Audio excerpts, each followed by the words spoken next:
Imagine just walking down the street of your hometown. Yeah. You know, you look up and you see the towering glass facade of a local bank or the grand stone pillars of a government building. Right. Or even just like a glowing logo for a multinational tech company or the intricate towering steeple of a place of worship. Yeah, the stuff you walk past every single Yeah, day. exactly. You take it all in.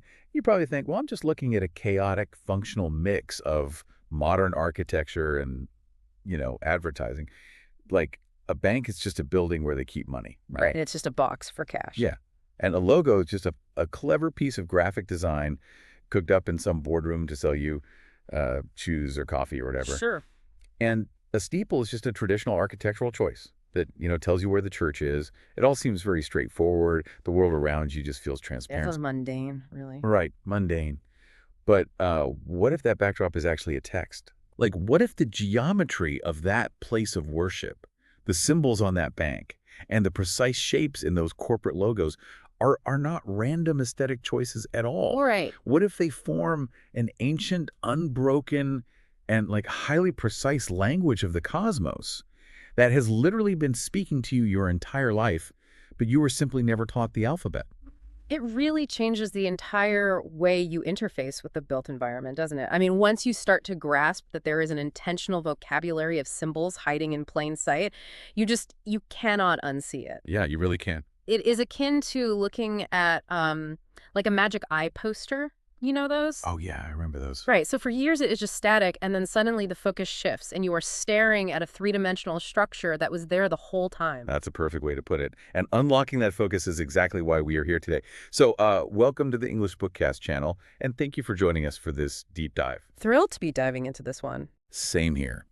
Our mission today is to explore a truly fascinating, deeply layered, and, well, honestly, somewhat mysterious book. It's titled Stellar Theology and Masonic Astronomy by Robert Hewitt Brown. A very dense text. Oh, incredibly dense. Because this text is so packed with history and astronomy and philosophy, we are setting a very strict boundary for our conversation today. Smart move. Yeah, we have to. So today's deep dive is exclusively dedicated to exploring just part one of Brown's work, along with the incredibly illuminating foreword written by Jordan Maxwell. That forward really sets the stage. It really does. We are laying the absolute foundation here. And my promise to you listening is this. By the time we finish unpacking this first section, your daily commute is going to look like a tour through an ancient Egyptian temple. Oh, absolutely. The goal is to give you the keys to read the open secrets of the world around you. The phrase open secret is, well, it's the perfect starting point, really. It forms the central thesis of Jordan Maxwell's foreword. It acts as the crucial lens through which we have to interpret everything Robert Hewitt Brown is about to lay out regarding the ancient world. Let's really pull that concept apart because, on its face, open secret is kind of an oxymoron, right? Yeah, it sounds like a contradiction. Exactly. If something is open, it isn't a secret. If it's a secret, you keep it hidden in a vault or, behind closed doors. But Maxwell is arguing for a completely different mechanism of secrecy here, isn't he? He really is. He is stripping away the Hollywood idea of secrecy. We are all conditioned to think of secrets as like files locked in a safe or some conspiracy discussed in a smoky, windowless room. Right, the typical movie trope. Exactly. But Maxwell defines an open secret as something that is plainly visible, completely available to the public, published on billboards and carved into stone, yet its true meaning remains entirely hidden. It's hiding in broad daylight. Yes. The vast majority of people are completely blind to it because they simply lack the underlying symbology. The secret isn't protected by a wall, it's protected by the public's ignorance of the language. I was actually trying to come up with a good mental model for this while I was reading the source material. Oh, yeah. Yeah, think about traveling to a country where you don't speak the language and they use an entirely different alphabet. Let's say you're wandering through a bustling district in Tokyo or Moscow. Okay, I picture it. You walk past a massive newsstand. The newspapers are right there. You can pick them up, feel the paper, see the ink. You logically understand that those specific shapes contain urgent information about, like, politics or the economy or local events. Sure. But because you don't know the alphabet, you can't read a single syllable.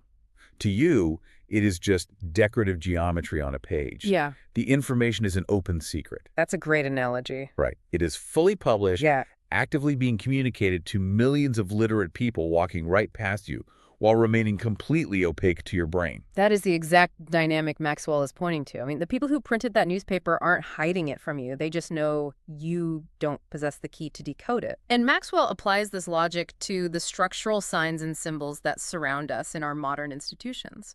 He argues vehemently that these signs are almost never merely decorative. They aren't just pretty embellishments. No, not at all. They aren't random, meaningless marks applied by some bored architect looking to fill negative space on a building. They have real, specific, precise, and often very ancient meanings. So, okay, if they aren't just pretty embellishments, what is their actual function? I mean, why would an architect or a designer go through the trouble and, honestly, the immense cost of embedding this ancient language into modern functional structures? Well, Maxwell categorizes their function into two fundamental purposes. First, symbols show direction, and second, they establish ownership. Okay, let's go around both of those. Yeah. Direction is easy enough to grasp on a mundane level, right? Mm-hmm. A literal highway sign gives physical direction. It uses universally understood colors and numbers to tell you how to get to San Diego. Right. But Maxwell's talking about a different kind of traffic here. Much different. While a highway sign directs physical movement using generic modern icons, occult and ancient astronomical signs are designed to direct psychological, ideological, or spiritual traffic. Wow, psychological traffic. Yeah. They point the public, very often subconsciously, in a desired philosophical or institutional direction.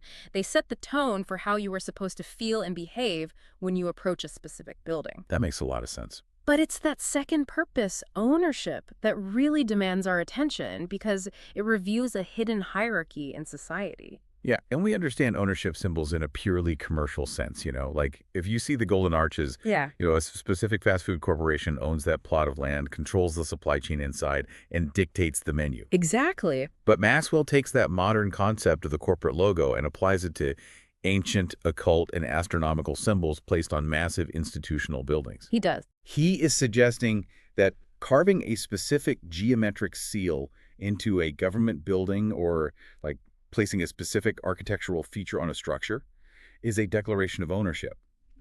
It's a staking of a claim over the people who utilize that building, whether those people realize it or not. That is the core argument. And this leads to perhaps the most provocative, illustrative example in Maxwell's entire foreword. He points to the traditional church steeple. Oh, right. This part is intense. It is. Now, keeping in mind that we are simply reporting on the analysis provided in the text here, Yes. without taking any theological sides or endorsing a specific religious viewpoint, Maxwell traces a historical and architectural lineage for the steeple that most modern congregations are completely oblivious to. Right. This part is fascinating. And again, to you listening, we are just the messengers unpacking the source text here.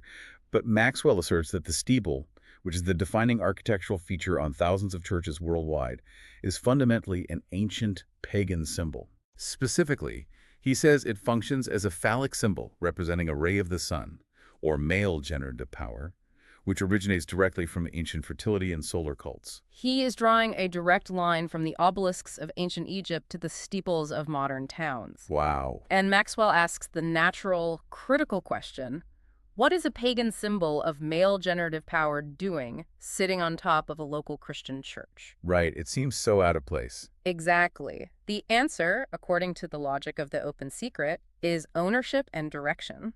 The steeple communicates direction by being the highest point, a literal spike in the sky demonstrating where to gather. Sure. But more importantly, it demonstrates ownership to anyone who knows how to read the symbol. Yeah. It displays an ancient emblem of solar power for the entire community to see. And the most incredible part of this dynamic is that it functions perfectly, regardless of whether the priest, the pastor, or the congregation itself knows what it means. They don't need to know. Right. The people sitting in the pews might think it just points up to heaven, or they might not think about it at all, just assuming that's the shape a church is, supposed to take. Right. But to the architect who studied the esoteric lineage, or to the initiate who actually understands the ancient vocabulary, that symbol is broadcasting a very specific historical and philosophical claim of ownership. It's a massive, expensive, open secret hovering hundreds of feet in the air. And Maxwell really challenges the reader to think critically about the logistics of the built environment here. I mean, construction is incredibly expensive. Oh, absolutely. You do not build a massive structurally complex steeple or carve an intricate, mathematically precise geometric seal into the stone of a government building just for fun. Right, it's not a doodle. Exactly. It requires blueprints, engineering, and vast capital. Someone knew exactly what those symbols meant and insisted they be used purposefully. If they have meaning, we are forced to ask, who is doing the communicating? And to whom are they communicating? Which sets up this incredible underlying tension for the entire book. It implies the existence of a class of people, architects, designers, leaders of institutions, initiates, who are fully literate in this ancient language. Yes, a literate elite. Right. They are communicating with each other across time and space, right over the heads of the general public. We are basically living in their chat room without the password.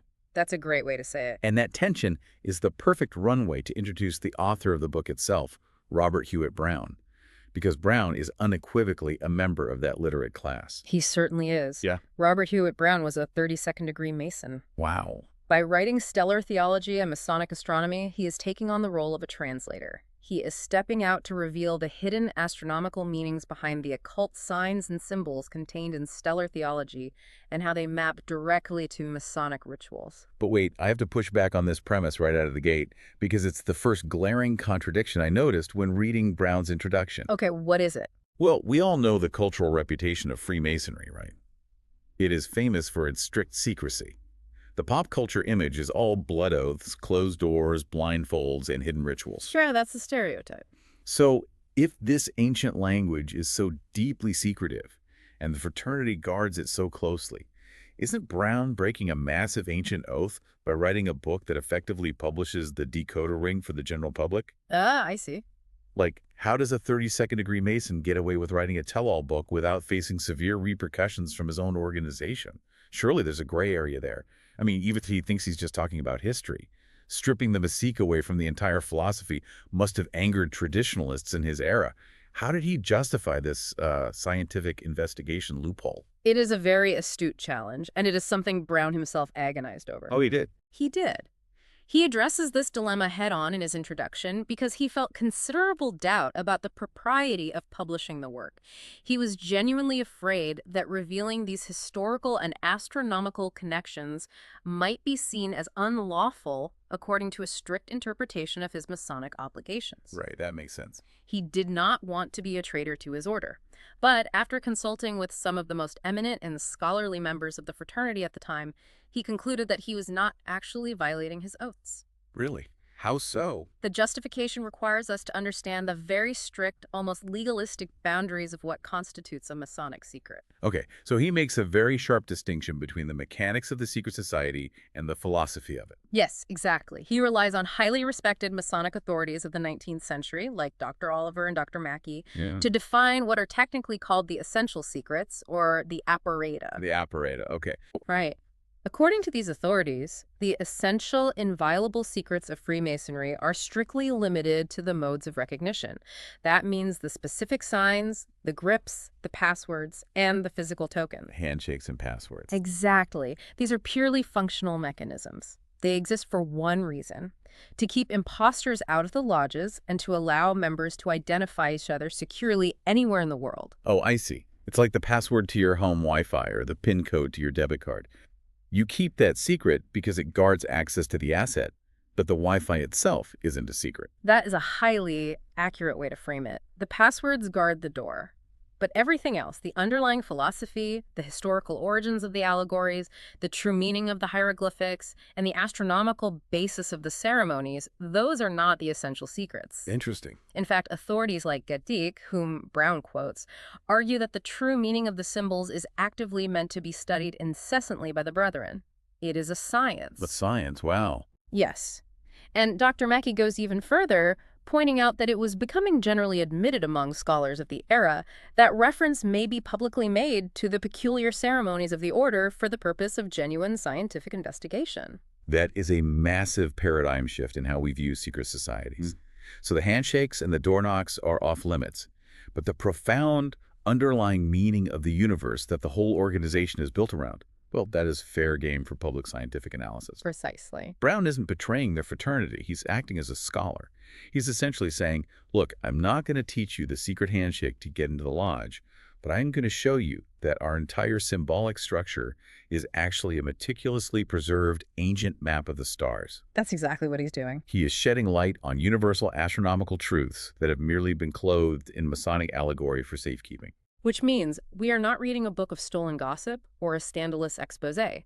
We are reading a rigorous scholarly attempt by an insider to connect the rituals of a modern fraternity back to the very oldest scientific observations of humanity. That's so good. He wants to demonstrate that what seems to the uninitiated as mysterious, arbitrary Masonic rituals are actually representations of some of the simplest, longest established facts in the science of astronomy. Wow. So if we accept that these symbols hide profound meaning in plain sight, and we accept that Brown has the scholarly permission to decode them for us, we really have to travel back in time. We do. We can't just look at a modern building and understand it. We need to know who originally developed this language and, more importantly, why they felt an overwhelming need to hide it in the first place. This brings us to the origins of the monopoly on truth and the birth of the ancient mysteries. Right. To trace the lineage of the open secret back to its absolute origin, we have to look at the earliest forms of religious worship across ancient civilizations. Whether you look at the Egyptians, the Indians, the Greeks, or the early societies of the Middle East, you find a striking, almost universal commonality in their earliest theological stages. They all, in some form or another, worship the sun.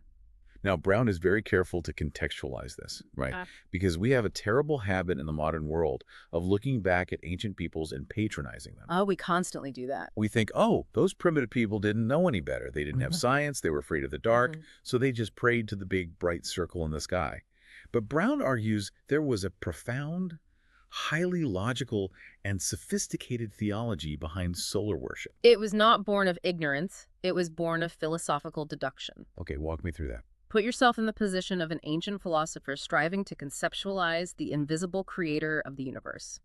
You are looking for a physical proxy, something available to the human senses that can adequately represent the majesty, power, and benevolence of God. Right. What is the most perfect, appropriate physical symbol available? It is undoubtedly the sun. The sun, yeah. It is the most splendid, glorious object in the natural world. It is the literal source of all light, all warmth, all life, and all motion on Earth. Without it, everything dies instantly. Very true. Furthermore, its regularity knows no change. As Brown notes, from the human perspective, it is the same yesterday, today, and forever. Its warmth is a physical manifestation of universal benevolence, shining on the rich and the poor alike. That's a beautiful way to look at it. It was selected by early thinkers as the highest emblem of God, because it physically did for the earth what the invisible creator was thought to do for the entire universe. The sun is the ultimate proxy. It makes perfect rational sense. But here's where human psychology enters the picture and creates a massive problem, right? A problem that echoes down through thousands of years of human history and causes countless conflicts. Yes.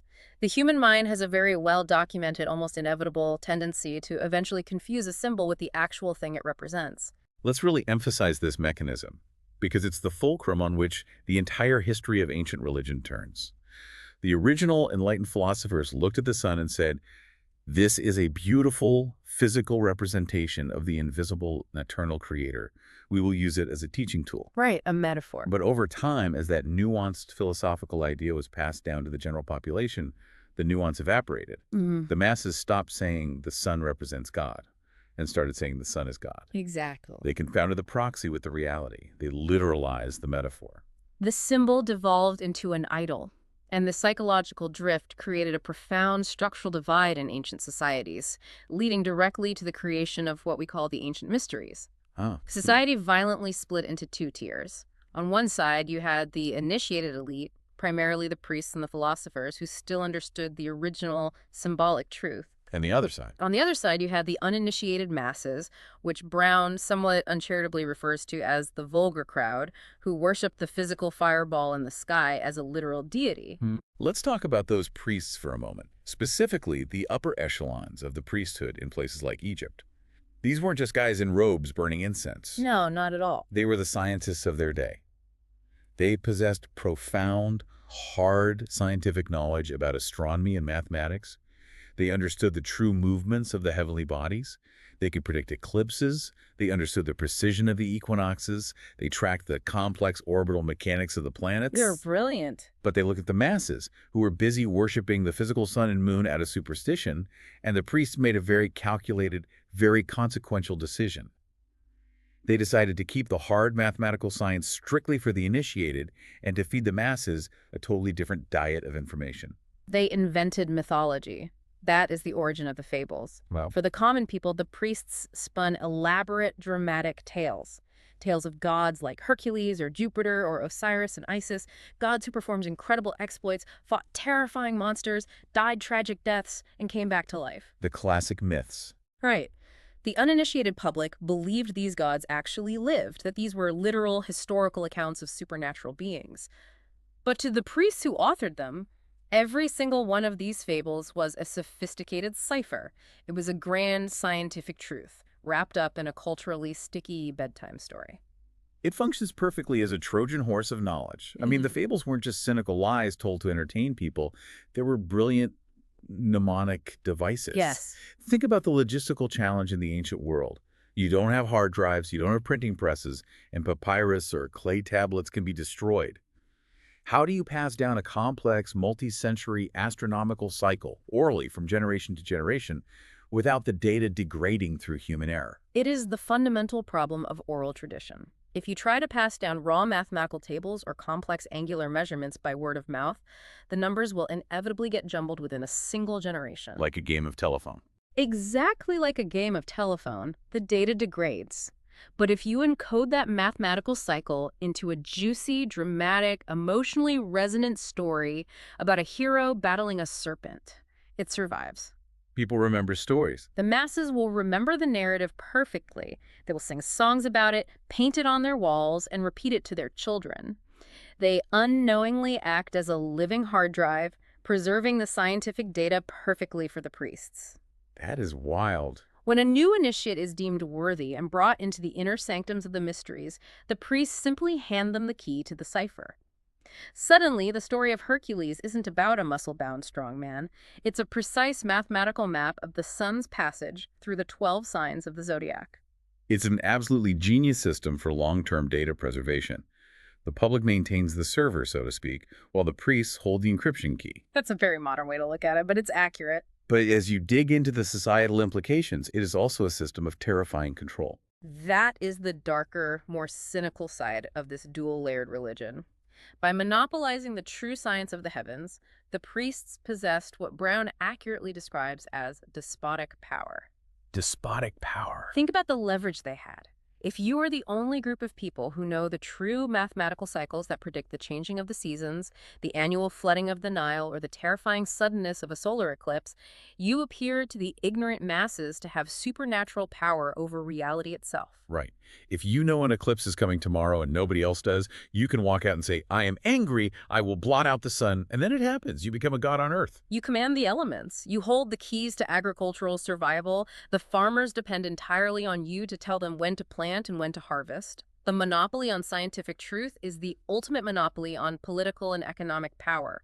The priests ruled their civilizations not necessarily through military might, but through the asymmetric control of information. So what was the very core of this truth? If we peel back all the layers of the fables, all the stories of monsters and demigods, all the astronomical mnemonics, what was the ultimate foundational secret held in the deepest, most secure vault of the ancient mysteries? The ultimate secret, the truth reserved only for the very highest initiates after years of study and probation, was the unity of the Godhead. Let's pause right there because this completely upends how we are traditionally taught to view ancient polytheism. We go to school and learn that the Egyptians, the Greeks, the Romans worshipped a chaotic, crowded pantheon of squabbling deities, a god of the sea, a god of the harvest, a god of war, a god of the sun. But Brown is arguing that the people at the very top of these religious hierarchies knew that was all theater. Entirely theater. The highest initiates knew there was only one primitive cause, one supreme architect of the universe. The sprawling pantheon of gods were merely personifications of the various attributes of this one single god, or they were allegories for the physical forces of nature. Brown uses a stunning piece of textual evidence to illustrate this, taking us to the Veda, which he notes is deemed the oldest book in the world outside of certain parts of the Bible. I actually want to read this quote directly from the text because it is so incredibly powerful. This is supposedly the ancient secret that was not to be revealed to the masses under pain of death. Go ahead. The Veda says, I am all that hath been, and is, and shall be. I would describe myself by a similitude. I always was, I always am, I always shall be. There is no other, so that I can say to you, I am like him. In this, M.E. is the inward essence and the exterior substance of all things. I am the primitive cause of all things. I am the first, the middle, and the end. I am light. It is a breathtaking, profound description of pure monotheism. It really is. It is a recognition of a single, eternal, omnipresent reality that transcends physical forms. As Brown notes, certainly no more sublime and comprehensive description of the eternal God was ever written, and this was the closely guarded secret held by the highest degrees of the Egyptian and Grecian mysteries. They knew there were not dozens of physical gods living on a mountain or in the sky. There was only light, the primitive, unifying cause of all existence. This raises a massive logical question, though. Mm-hmm. If these priests had this profound, unifying realization, this beautiful, elegant philosophy of a single creator, why on earth did they keep it a secret? I mean, why not walk out of the temple, gather the masses, and say, hey, everyone, good news. The sun isn't actually a god. The moon isn't a god. The statues are just stone. There's just one beautiful, unifying creator. We can stop with the confusing mythology and the animal sacrifices. It seems like it would elevate the entire society. Because doing so was a literal death sentence. Really? Yes.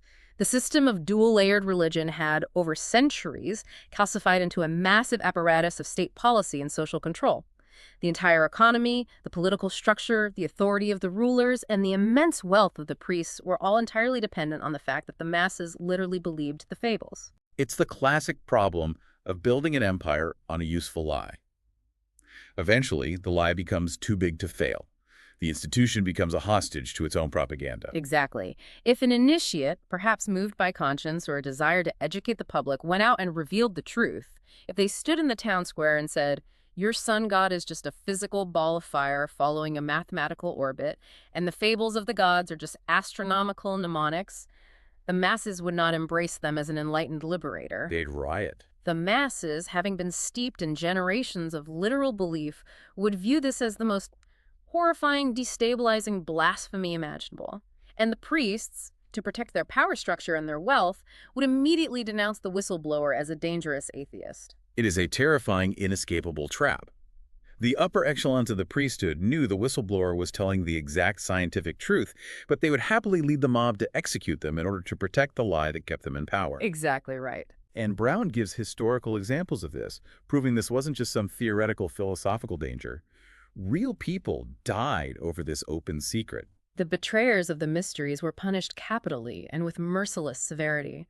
Brown mentions Diagoras the Melian. Diagoras was a philosopher who revealed some of the underlying truths of the Orphic and Eleusinian mysteries. And what happened to him? He essentially passed with the common people as an atheist because he denied the literal reality of the pantheon. The city of Athens didn't just excommunicate him, they proscribed him and set a massive bounty on his head, demanding his death. And he also brings up the great playwright Aeschylus. Aeschylus is a fascinating case study in how volatile this secret was. Aeschylus was nearly torn to pieces by an angry mob. Torn to pieces? Yes, and he didn't even openly reveal the secrets. In one of his theatrical scenes, he merely gave a subtle hint of something that was taught in the mysteries. Just hinting at the underlying truth, just brushing up against the open secret, was enough to incite the superstitious, violent wrath of the ignorant multitude. So the secret of the unity of the Godhead and the advanced scientific reality of the cosmos was utterly trapped. It was locked inside the upper echelons of the priesthood by the very real threat of mob violence, engineered by the priests themselves to maintain the status quo. A perfect trap. The truth could no longer be spoken plainly. It could only be communicated in symbols, in architecture, and in allegory. Which leads us to ask, if the fables of the gods were actually mnemonic devices for astronomy, what was the exact astronomical story they were trying so desperately to remember and hide? To decode the allegories, we have to do what the ancient initiates did. We have to look up. Okay. We have to observe the sky with the same rigor they did, which brings us to the core astronomical facts that underlie this entire system. The ancients didn't just stare blankly at the stars and make up shapes. They mapped the heavens with incredible mathematical precision. And the foundation of this entire celestial map is the ecliptic and the zodiac. Let's break this down mechanically for anyone who isn't an amateur astronomer or who hasn't taken an astrophysics class recently. What exactly are the ecliptic and the zodiac in this context? The ecliptic is the apparent path of the sun around the Earth during the course of a single year. Now, obviously, we know today that the Earth orbits the sun. Right. But from our fixed perspective on the ground, if you chart the sun's position day after day against the background of the stars, the sun appears to move in a great continuous circle through the heavens. That specific, measurable path is the ecliptic. It's the highway the sun travels on and the zodiac. The zodiac is a specific belt of the heavens, extending roughly 8 or 9 degrees on either side of the ecliptic. The ancient astronomers took this circular belt and divided it mathematically into 12 equal parts, which we call the 12 signs of the zodiac. Aries, Taurus, Gemini, Cancer, and so on. The familiar signs. Exactly. As the year progresses, the sun appears to travel linearly through these 12 signs, spending roughly 1 month in each sector. So the zodiac is basically the backdrop, the stage set, against which the sun makes its yearly journey. And this is where the ancient mind gets truly poetic, because they didn't view this as just cold orbital mechanics or a dry calendar. No, not at all. They viewed it as a grand high-stakes drama, a continuous cosmic narrative of life, light, and beauty, locked in a literal, eternal struggle against cold, darkness, and death. They personified the celestial bodies. They made the sun the hero of the story. And the 12 signs of the zodiac were not just coordinates. They were the different environments, the challenges, the allies, and the tenable monsters the hero encountered on his annual arduous quest. This is so fascinating. Let's walk through this allegory of the sun's life cycle, starting in the spring. Let's trace the hero's journey. We start at the vernal equinox, which occurs in late March. The sun crosses the equator and enters the sign of Aries, the ram. What is the narrative the ancients attached to this astronomical event? The narrative in Aries is one of glorious rebirth and returning power. The long winter is over. The days are finally becoming longer than the nights. The sun begins to actively manifest its reviving power. Spring is here. Yes. It melts the ice and snow of winter. Vegetation begins to show itself, bursting from the dormant earth. The world, clothed in new beauty, rejoices in a resurgence of life. Metaphorically, the solar hero is young, vibrant, and gaining strength daily. And this strength builds and builds throughout the spring. The sun passes through Taurus, the Bull, and Gemini, the twins. The weather gets warmer, the crops grow. And this upward trajectory continues until we hit the absolute apex of the year, June 21st, the summer solstice. The summer solstice represents the climax of the hero's triumph. The sun enters the sign of Cancer. This is the longest day of the year in the northern hemisphere. The sun has reached its highest point in the sky, its greatest brilliancy, and it dispenses the maximum amount of light and heat. Peak power. For the next 3 months, as the sun travels through Cancer, Leo the Lion, and Virgo the Virgin, the sun's heat and power are at their absolute greatest. This is the golden age of the year, the region of life, light, and fruitfulness. The harvest is prepared. The solar hero is king. He is unmatched in his power. But, like all great mythological tragedies, the fall is inevitable. The height of power is only temporary. What happens to our hero next? The pivotal turning point comes at the autumnal equinox in late September. The sun reaches the sign of Libra, the scales, where day and night are briefly equal again. But here, the narrative shifts ominously from triumph to decline. Uh-oh. As the sun leaves Libra and moves into Scorpio and Sagittarius through October and November, the environment changes drastically. The days grow shorter and darker with frightening rapidity. The hero is losing his strength. His power is draining away. He is being actively assaulted. The sun daily loses power. Its rays grow feeble and pallid. The cold and stormy winds begin to howl, stripping the leaves from the trees, heralding the approach of winter. The enemies are attacking. The ancients didn't just see weather changing. They envisioned the sun as literally being attacked and poisoned by these autumnal months, particularly by the sting of Scorpio. Which brings us to the lowest, most desperate point of the entire journey, the winter solstice. December 21st. The sun enters Capricorn. This is the shortest, darkest, coldest day of the year. The sun has reached its lowest declination in the southern sky. From this point forward, for a few days, the sun appears to stand still on the horizon. Still, like death. It seems to lie dead in the cold, unforgiving embrace of winter. The hero has been slain by his enemies. The forces of darkness, cold, and death have seemingly won the eternal war. All nature is locked in torpidity, buried under snow, simulating the death of the world. But the myth, the cosmic story, doesn't end there in the tomb, does it? It never ends in the tomb. After seemingly lying dead for 3 days, the sun slowly begins its agonizing, miraculous climb back north. It moves through Aquarius and Pisces, showing faint symptoms of returning life, until it finally reaches Aries again at the vernal equinox. The earth warms, the snow melts, and the cycle of resurrection begins anew. The hero has returned from the underworld. Let's pull back and synthesize what this actually means, because the implications are staggering. We are looking at the original foundational blueprint for almost every mythological hero's journey ever told. We really are. The ancients, seeking to remember this vital agricultural and astronomical cycle, allegorically described the sun as a glorious hero who is literally slain by the enemies of autumn and winter, who descends into a dark tomb of cold, only to be miraculously resurrected to life and power again in the spring. You have decoded the cipher perfectly. The succession of physical phenomena, the apparent death and resurrection of the physical sun, was translated by the ancient priests into their poetical, symbolic language. When you read ancient Egyptian myths of Osiris being dismembered by Set and reassembled by Isis, or Greek myths of Dionysius descending into the underworld and rising again in glory, or Hercules performing his 12 labors, you are not reading literal history. You are reading a beautifully encrypted, highly accurate astronomical textbook about the solstices, the equinoxes, and the transit of the zodiac. They are all, at their core, solar myths. The 12 labors of Hercules are the 12 signs of the zodiac. It's an open secret, written in the literal stars, translated into fables, encoded into the architecture of temples, and passed down to us over millennia. And understanding this mechanism of mythological encoding brings us to a very important, highly disruptive realization of the timeline of human civilization. Oh, this is the part I love. It is very easy, from our modern vantage point, sitting here with our space telescopes and supercomputers, to look back at these ancients and think of them as primitive. We assume that because they used myth to describe reality, their understanding of reality must have been simplistic. We suffer from chronological snobbery. We absolutely do. We assume a strict linear progression of intelligence. We think that because we have smartphones and airplanes, we are inherently smarter and more scientifically rigorous than someone living 4,000 years ago. But the final section of our deep dive today shatters that assumption completely. It really does. Because the actual mathematics, the geometry, and the sustained observational rigor required to track the ecliptic and build these complex solar allegories is shockingly advanced. We have to ask the critical historical question: just how far back does this deep, rigorous scientific understanding actually go?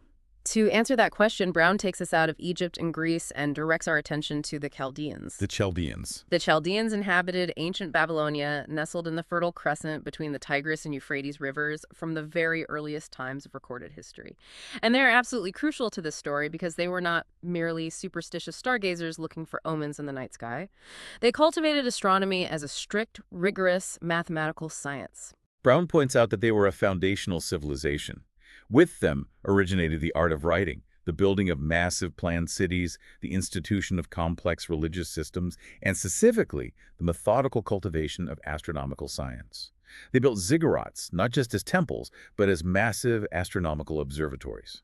And to demonstrate exactly how advanced and methodical they were, Brown shares an incredible historical event that, frankly, forces us to rewrite our understanding of human history.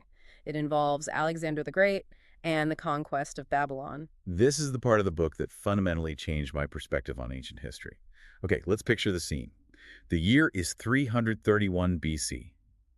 Alexander the Great, at the height of his power, has just conquered Babylon, one of the most ancient, heavily fortified, and culturally rich cities of the ancient world. A huge moment in history. Yeah.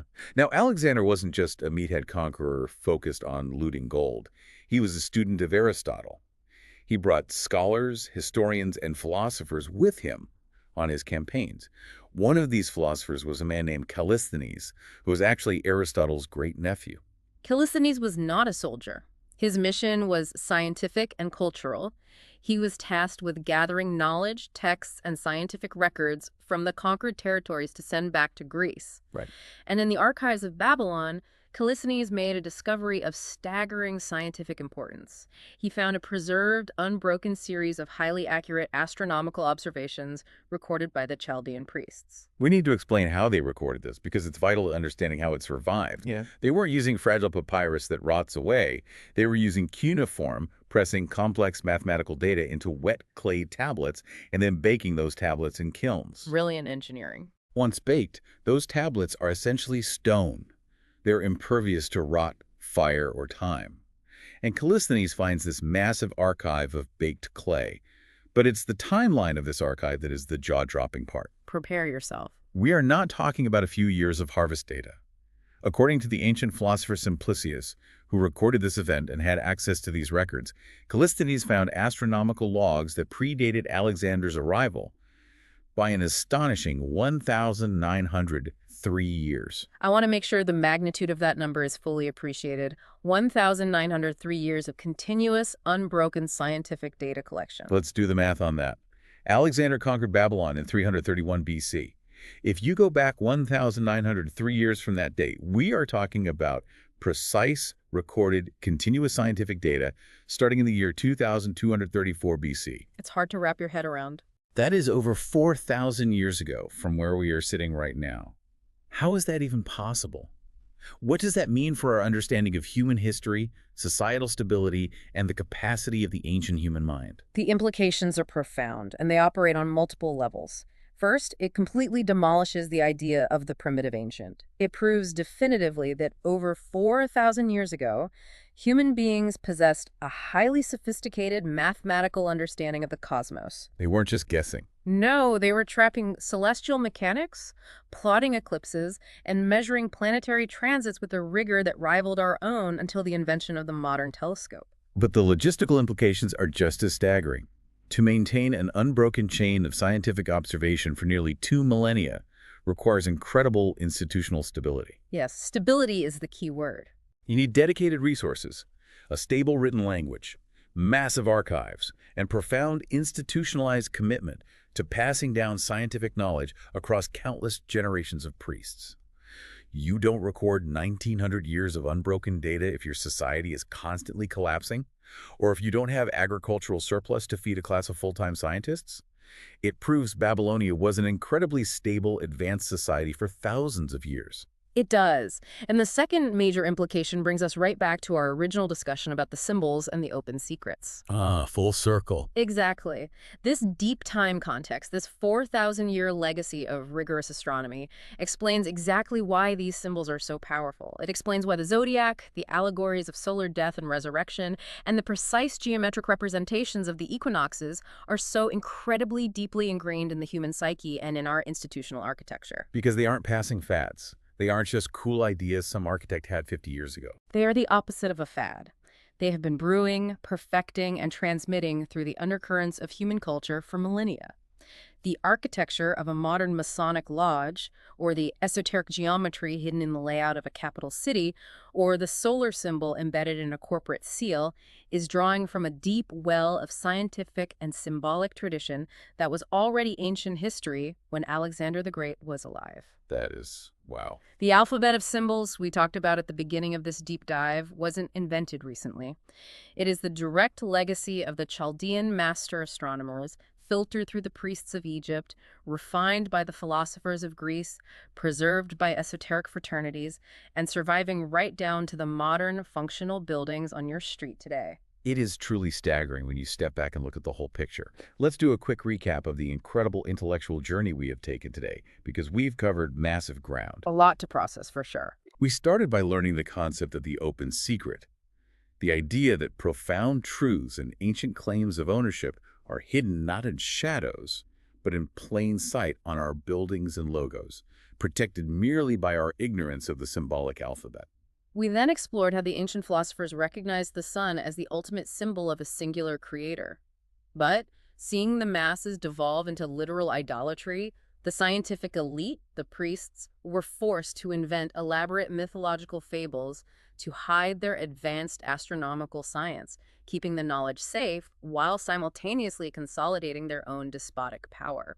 Right. And then we decoded the core of those ancient fables, mapping the allegorical death and resurrection of the sun as it travels through the zodiac, realizing that every hero's journey is fundamentally a story about the changing of the seasons. And finally, we realized that this sophisticated blending of hard science and poetic allegory is not a recent invention, but stretches back over 4,000 years to the rigorous, meticulous astronomers of ancient Babylonia. Which means the landscape around you is not just concrete and glass. It is alive with history. The ancient symbols are still speaking, constantly broadcasting direction and ownership, waiting for someone literate to walk by. And the most exciting part is that this is just the beginning. Yes.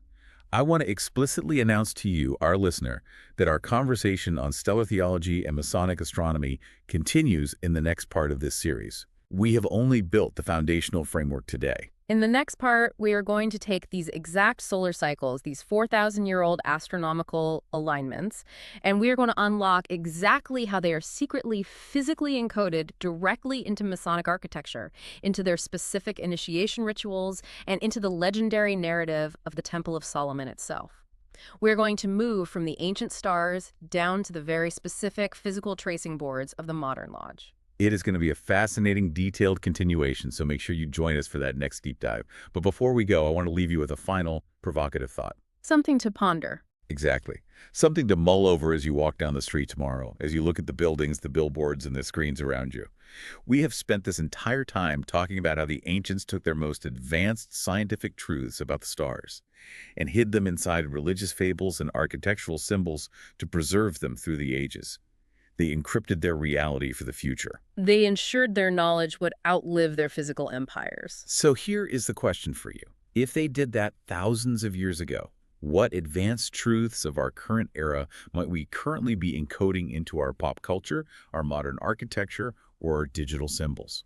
What open secrets are we currently building into the fabric of our society, waiting for someone to decode them thousands of years from now? That's a great question. Are our superhero cinematic universes the new solar myths, hiding deeper truths about human psychology? Is the architecture of the internet our Temple of Solomon? When the archaeologists of the year 6000 look back at our civilization, what will they find that we hid in plain sight? Think about that the next time you see a familiar logo or a towering skyscraper. The ancient world never left. It just changed its wardrobe. Until next time, keep your eyes open. Okay, let's unpack this, because if you really think about what we were just discussing, it completely changes how you walk down the street. Oh, absolutely. It changes everything. Right. Because we were talking about Jordan Maxwell's foreword to the text, and he uses this term, open secrets. And I absolutely love this concept. That's a great phrase. It really is. It's the idea that you and I are essentially walking through a world that is just completely covered in symbols. I mean, you see them on the facades of downtown banks. You see them woven into the architecture of churches. They are everywhere. Yeah, they are baked right into the corporate logos you pass by every single day on your commute. And the thing that really trips you up, the thing that makes this so fascinating, is that these symbols are plainly visible. Right. They aren't hidden at all. Exactly. They aren't locked away in some subterranean vault or hidden in a classified dossier somewhere. They are right there in front of your eyes, acting as an open secret. They are screaming this very specific, highly technical astronomical language, but the true meaning is completely hidden from the uninitiated. You see the shape, you recognize the physical design, but you are just entirely blind to the actual message being broadcast. It is a profound paradigm shift when you start looking at the constructed world this way. And, that brings us directly to our specific mission for this phase of the analysis. Which is digging into part 2 of the text. Exactly. We are going to decode the physical architecture of these ancient mysteries. We are focusing strictly on the material from what the author categorizes as part 2 of the text. Right. Our goal here is to explore how the literal mechanical movements of the sun, the moon, and the stars were not just passively observed by our ancestors. They were actively used. Right. We want to understand how the actual math of the cosmos was physically built into human history, into sacred rituals, and most famously, into the story and the physical structure of King Solomon's temple. Oh, man, the temple stuff is so good. It really is. Yeah. We basically need to look at how ancient astronomy became the absolute blueprint for ancient theology. So let's start with the fundamental anatomy of an open secret, as the text defines it, because the author makes a very firm, unyielding point right out of the gate here. Yeah, that signs and symbols are never just for decoration. Never. They aren't just... Yes, a steeple. And in ancient fertility cults, the phallus was the ultimate emblem of the generative power of the sun. Okay, right. Because the sun brings life, it fertilizes the earth. Right. And the phallus was the earthly representation of that solar energy. That is just wild to think about. It is. And according to the historical analysis in the text, this specific shape was deliberately placed at the absolute highest point of a structure to demonstrate ownership to the entire surrounding community from afar. Just claiming the skyline. Exactly. In antiquity, the higher the symbol, the further its domain reached. It essentially communicates, hey, this is the solar power that owns this territory. Even if the modern congregation sitting in the pews directly beneath it today has absolutely no idea of that ancient origin. They have no clue. Yeah. It's an architectural holdover from a time when claiming the high ground with a symbol of the sun's life-giving force was a declaration of absolute local authority. It's incredibly wild. It's exactly like you are navigating a foreign city. You can clearly see the street signs on every corner. The paint is bright, the letters are crisp, the information is actively being communicated to anyone who bothers to look up. But you don't know the alphabet. Exactly. You don't know the alphabet. You lack the basic translation key. The sign is doing its job perfectly. It's marking territory. It's giving direction. But because you don't speak the ancient language of the symbol, you are completely lost while staring right at the map. That is a perfect analogy. You are seeing the symbol, but you are not reading the symbol. Yeah. And I think this actually raises an important clarification we absolutely need to make for you listening right now. Oh, definitely. The impartiality thing. Right. Because the text we are analyzing dives deeply into the symbols of many religions, Jewish, Christian, Islamic, and pagan traditions. It covers everything. It does. And it is absolutely vital to emphasize that the text analysis is presented purely as historical and astronomical observation by the author. Right. We are just the messengers here. Yes, exactly. In this deep dive, we are simply decoding the author's theory of how ancient astronomical tracking evolved into modern religious symbolism. We are not endorsing, nor are we attacking, any modern faith or belief system. No, not at all. We are acting strictly as impartial guides to the historical and architectural theories presented in the source material. Right. We are just reading the blueprints the author laid out. And to understand those blueprints, we have to look at how this text basically sets up the entire universe as a giant clockwork menagerie. A great way to phrase it. Yeah, because the text argues that early humans, at the very dawn of consciousness, started out worshiping the true, invisible, omnipotent creator. But over time, there's this very natural, very relatable human tendency to need something tangible. You can't visualize an invisible, infinite force. It's too abstract. Exactly. It's way too abstract. You need a proxy. So they began to confound the unseen creator with the most perfect, glorious, visible symbol of that creator available to them, which is the sun. And that transition from the invisible to the visible is the mechanical key to everything we're going to discuss today. Yeah. Because the sun is regular. It brings light, it brings heat, it brings literal life to the crops. So it slowly morphs from being a mere symbol of the divine into being deified and worshipped as a god itself. Right. But the sun doesn't just sit still. The path that the sun takes through the sky over the course of a year, its apparent path among the background stars, became the ultimate allegorical history book. And this is where the zodiac comes in. Yes, and the text provides a wonderful linguistic breakdown here that clarifies so much. The word zodiac comes from the ancient Greek word zodiakos, which literally translates to living creatures. Because they looked up at the band of stars the sun passed through, and they divided that path into 12 distinct clusters or constellations. Right, and named almost all of them after animals or living beings. But the text gets really specific about how this works. It's not just a backdrop. The sun actually takes on the persona, the physical attributes of whatever living creature it happens to be passing through at that specific time of year. It embodies it. Yeah, so when the sun is in the constellation of Taurus, the sun effectively becomes a bull, and it was worshipped as exactly that, as the sacred bull Apis by the Egyptians, or as the bull god Baal by the Assyrians. Precisely. But we need to explain why it's a bull. The ancients didn't just look at a random scattering of stars and say, oh, that looks like a cow? Right, it's not a Rorschach test? No, not at all. Yeah. They assigned the bull to that specific part of the sky because of what was happening on the ground when the sun was in that constellation. Oh, this is the agricultural connection. Yes. In the ancient Middle East, when the sun entered Taurus, it was the time of year for plowing the fields. And what animal did you use to pull the heavy plow? The ox or the bull? Exactly. The constellation signaled the agricultural action.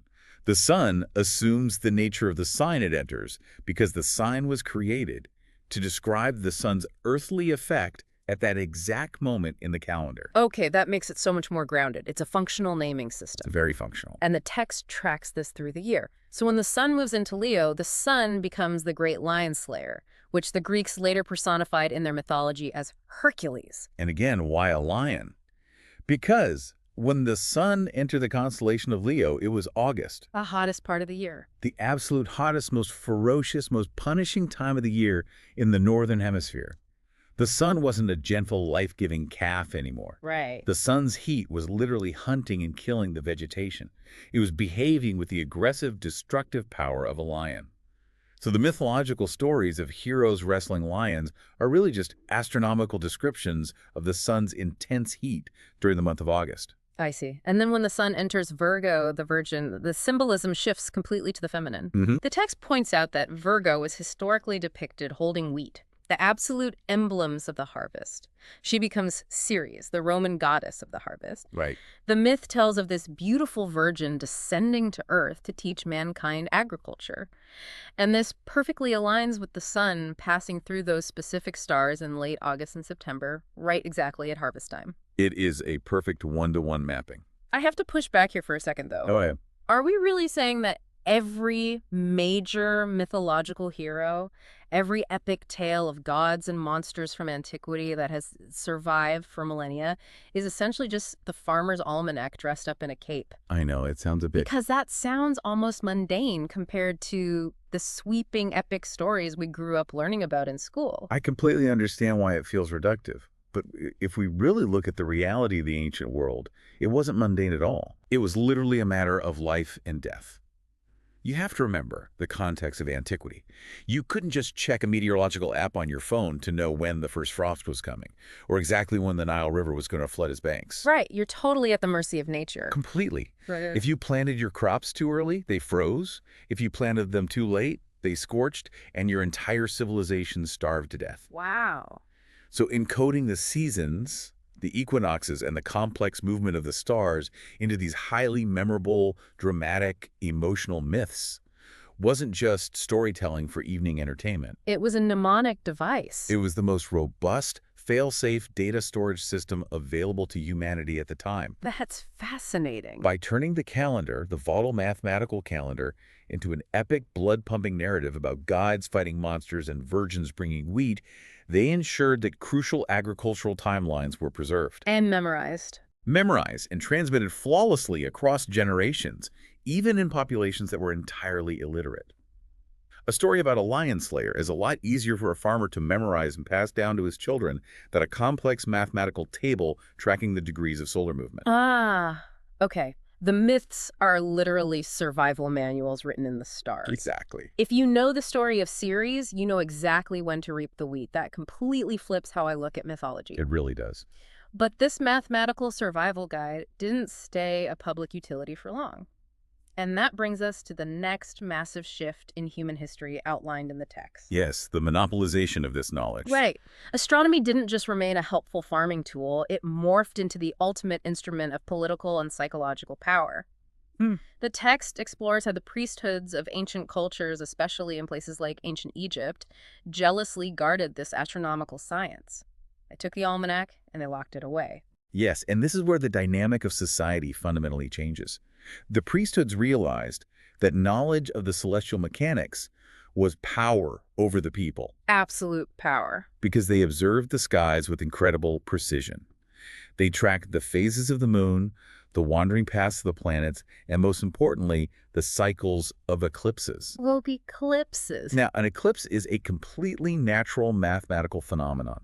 If you track the orbits long enough, like with the ancient Saros cycle, you can predict exactly when the moon will block the sun. But if you're the only one who knows the math, you look like a wizard. Exactly. The text says these priests used their hidden knowledge of these planetary movements to predict these events, but they absolutely did not explain the math to the general public. No, never. They presented these highly predictable mathematical events as miracles. They framed them as signs of divine favor, or much more often, divine anger. Usually anger, yeah. It's more effective. Right. And by doing that, by hoarding the mechanism and only displaying the result, they held absolute, unquestioned power over the superstitious masses. To really grasp this, put yourself in the sandals of a common laborer in ancient Egypt. Okay. You are out in the fields, and suddenly the sky goes completely dark in the middle of the afternoon. The temperature drops, the birds stop singing. To you, the world is ending. You'd be terrified. The sun god is dead. You are terrified beyond rational thought. Then the high priest steps out onto the temple balcony, claims he has communed with the gods, performs a dramatic ritual, and magically commands the sun to return. Wow. When the sun inevitably reemerges from behind the moon a few minutes later, that priest is suddenly holding the keys to the universe in your eyes. Yeah. He commands the cosmos. Who are you to question his authority or refuse to pay your tithes? Here's where I get stuck, though, because what happens when an average observant person figures out the math? How do priests keep the monopoly on this information forever? Because human beings are smart. Someone is bound to look up, track the moon with a stick in the sand, and notice the pattern eventually. That is the exact vulnerability of their power structure, and the text addresses it bluntly. Exposure would mean total destruction. Yeah. If the pretended god of the priests, the sun, the moon, the stars, was exposed to the public as merely a natural, physical body obeying cold, mechanical laws of physics, the entire priesthood would stand before the world as convicted imposters. They'd lose everything. They would lose all their immense wealth, their political influence, their palaces, and very likely their lives at the hands of a furious mob. Therefore, a true knowledge of astronomy diffused among the common people would have been absolutely fatal to their entire way of life. So they couldn't just build a public library and share the data. They had to weaponize the secrecy. The secrecy itself was their shield. Exactly. To protect themselves and their monopoly on power, this fatal science of astronomy was veiled in terrifying allegories. They communicated the true mathematical knowledge only to each other. And when they did decide to initiate outsiders into their ranks, to keep the priesthood going, it was through a system of brutal, terrifying, deeply psychological rituals. The initiations. Yes. The text describes candidates being led through dark, subterranean labyrinths. They were subjected to trials by fire and water. They faced apparent combats with wild beasts and hideous mechanical forms in the pitch black, relieved only by blinding flashes of artificial lightning. Good Lord. They were pushed to the absolute edge of human terror and physical exhaustion. It sounds less like a school and more like a psychological torture chamber. It basically was. It sounds like it was specifically designed to weed out anyone who wasn't a fanatic or anyone who might crack and spill the secrets. It was a vetting process of the extreme.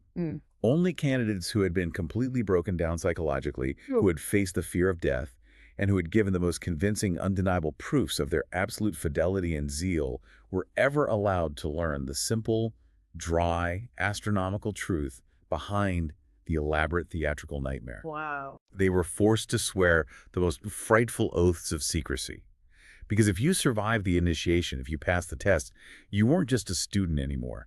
You were part of the ruling class. You were finally in on the open secret that governed the world. And the central narrative they used for this initiation, the literal script for this massive, terrifying theatrical production, is what the text calls the master allegory. Yes. The death and resurrection of the light. This concept is the absolute beating heart of part second of the book. There really is. The author explains that the sun's gradual decline in light and heat during the autumn and winter months wasn't just seen as a change in the weather. It was dramatized for the initiates as a literal, violent, tragic murder. And its inevitable return to power and warmth in the spring was celebrated as a triumphant, miraculous resurrection. Let's break down the mechanics of why this allegory is so powerful. To understand the death of the light, we really have to look at the sky. In the summer, the sun is high, the days are long. But as autumn approaches, the sun's arc across the sky gets lower and lower. The days get shorter, the nights get longer and colder. Right. When the sun crosses the autumnal equinox, what the text beautifully calls the equinoctial gate, the balance of light and dark flips. Suddenly, the darkness is winning. The nights are longer than the days. To an ancient mind, the sun is visibly losing its strength. It is bleeding out. It is dying. And this mechanical planetary reality is what they turned into the greatest stories ever told. Exactly. We can trace this exact same allegorical script across completely different geographically isolated ancient cultures. The character names change depending on where you live, but the underlying planetary math remains exactly the same. It's a universal blueprint. Yeah, so in the Egyptian sacred legend, the sun is personified as Osiris. And Osiris is suddenly attacked and slain by Typhon. Now, Typhon isn't just a bad guy. Typhon represents a gigantic monster of darkness, of winter, of evil. Osiris is killed, his body is hidden away in the dark, and Isis, representing the moon or the earth, has to mourn him and search for him in the darkness to eventually raise him back to life in the spring. And if you travel across the Mediterranean to Greek mythology, you have the exact same framework. Right, Adonis. You have Adonis, the lord or sun god, who is slain by a wild boar, which is another symbol of winter destruction. Adonis dies, is forced to spend the fall and winter months in the underworld, and returns to life in the upper world in the spring and summer to be with Aphrodite. It's the same story. It is. Even further east, in India, the text mentions the profound triad of Brahma, Vishnu, and Shiva, but it analyzes them astronomically. Brahma represents the rising creator sun of the morning and spring. Vishnu is the preserver, the meridian sun of high noon and summer, and Shiva is the destroyer, the setting sun of evening and the dying sun of winter. It is the exact same blueprint, utilizing local cultural motifs to explain universal celestial mechanics. I want to pause on a really specific detail the text brings up because it shows how incredibly literal this astronomical mapping was. Oh, the poem. Yes. There is a poem cited in the text that illustrates this death of the sun perfectly, tracking its journey through the zodiac as a literal physical ambush. The poem describes the sun walking gracefully through constellation of Virgo in late summer. But then, as it moves forward, it has to pass through that gloomy equinoctial gate of Libra that we talked about, the moment the days become shorter than the nights. Right. And waiting right there, just past the gates in the constellation of Scorpio, is the evil star Antares. Yes, Antares, the heart of the scorpion. It is a massive, glowing, red Supergian star. And to the ancients, its red color was strongly associated with blood, danger, and the coming cold. Right. And the text describes October literally ambushing the sun at this exact point in the sky. The scorpion stings the sun, striking a deadly blow, and sends the sun plummeting down the zodiacal path into the freezing darkness of winter. It's so vivid. It transforms the cold, hard mechanics of the solar system's orbit into a gripping, visceral murder mystery. You can perfectly picture the initiates in the dark labyrinth being terrified by the story of the scorpion stinging the Lord of Light. And this precise astronomical murder mystery is where the author drops the massive central Masonic connection that ties the whole book together. Oh, here we go. The text asserts that Hiram Abiff, the central foundational beloved figure of modern Masonic ritual, plays this exact same ancient role. Wow. According to the author's meticulous theory, Hiram is the personified sun. He is the master architect of the temple, just as the sun is the master architect of the seasons. And in the ritual, he is slain exactly at the autumnal equinox by 3 ruffians. And the text argues those 3 ruffians are allegorical representations of the 3 autumn months, September, October, and November, that strip the sun of its power. Exactly. Hiram is struck down, he lies dead and buried through the darkest, coldest part of the year, and is finally raised up and restored to life at the vernal equinox in the spring, bringing the light back to the world. What's truly fascinating here, and what gives the text so much weight, is how the author explicitly quotes esteemed mainstream Masonic scholars, like Dr. Albert Mackey, Right. who freely admit that Hiram plays the exact same mythological role as Osiris, Bacchus, and Adonis. The author isn't inventing this parallel. He is taking these widely accepted scholarly statements and pushing them to their logical, rigorous astronomical conclusion. Taking it to the finish line. Yes. The entire legend of the third degree, the author argues, is not a literal history of a murdered stonemason in Jerusalem. It is an incredibly ancient, mathematically precise, astronomical allegory of the death and resurrection of the sun, carefully preserved and passed down through the ages by secretive builder guilds. I keep picturing it as this ancient, ongoing theater franchise. A franchise? How so? Well, you know how Hollywood will reboot a successful superhero movie every 10 or 15 years? Oh, sure. The underlying script never actually changes. The hero's journey, the mentor, the villain's plot, it's always exactly the same structural beats.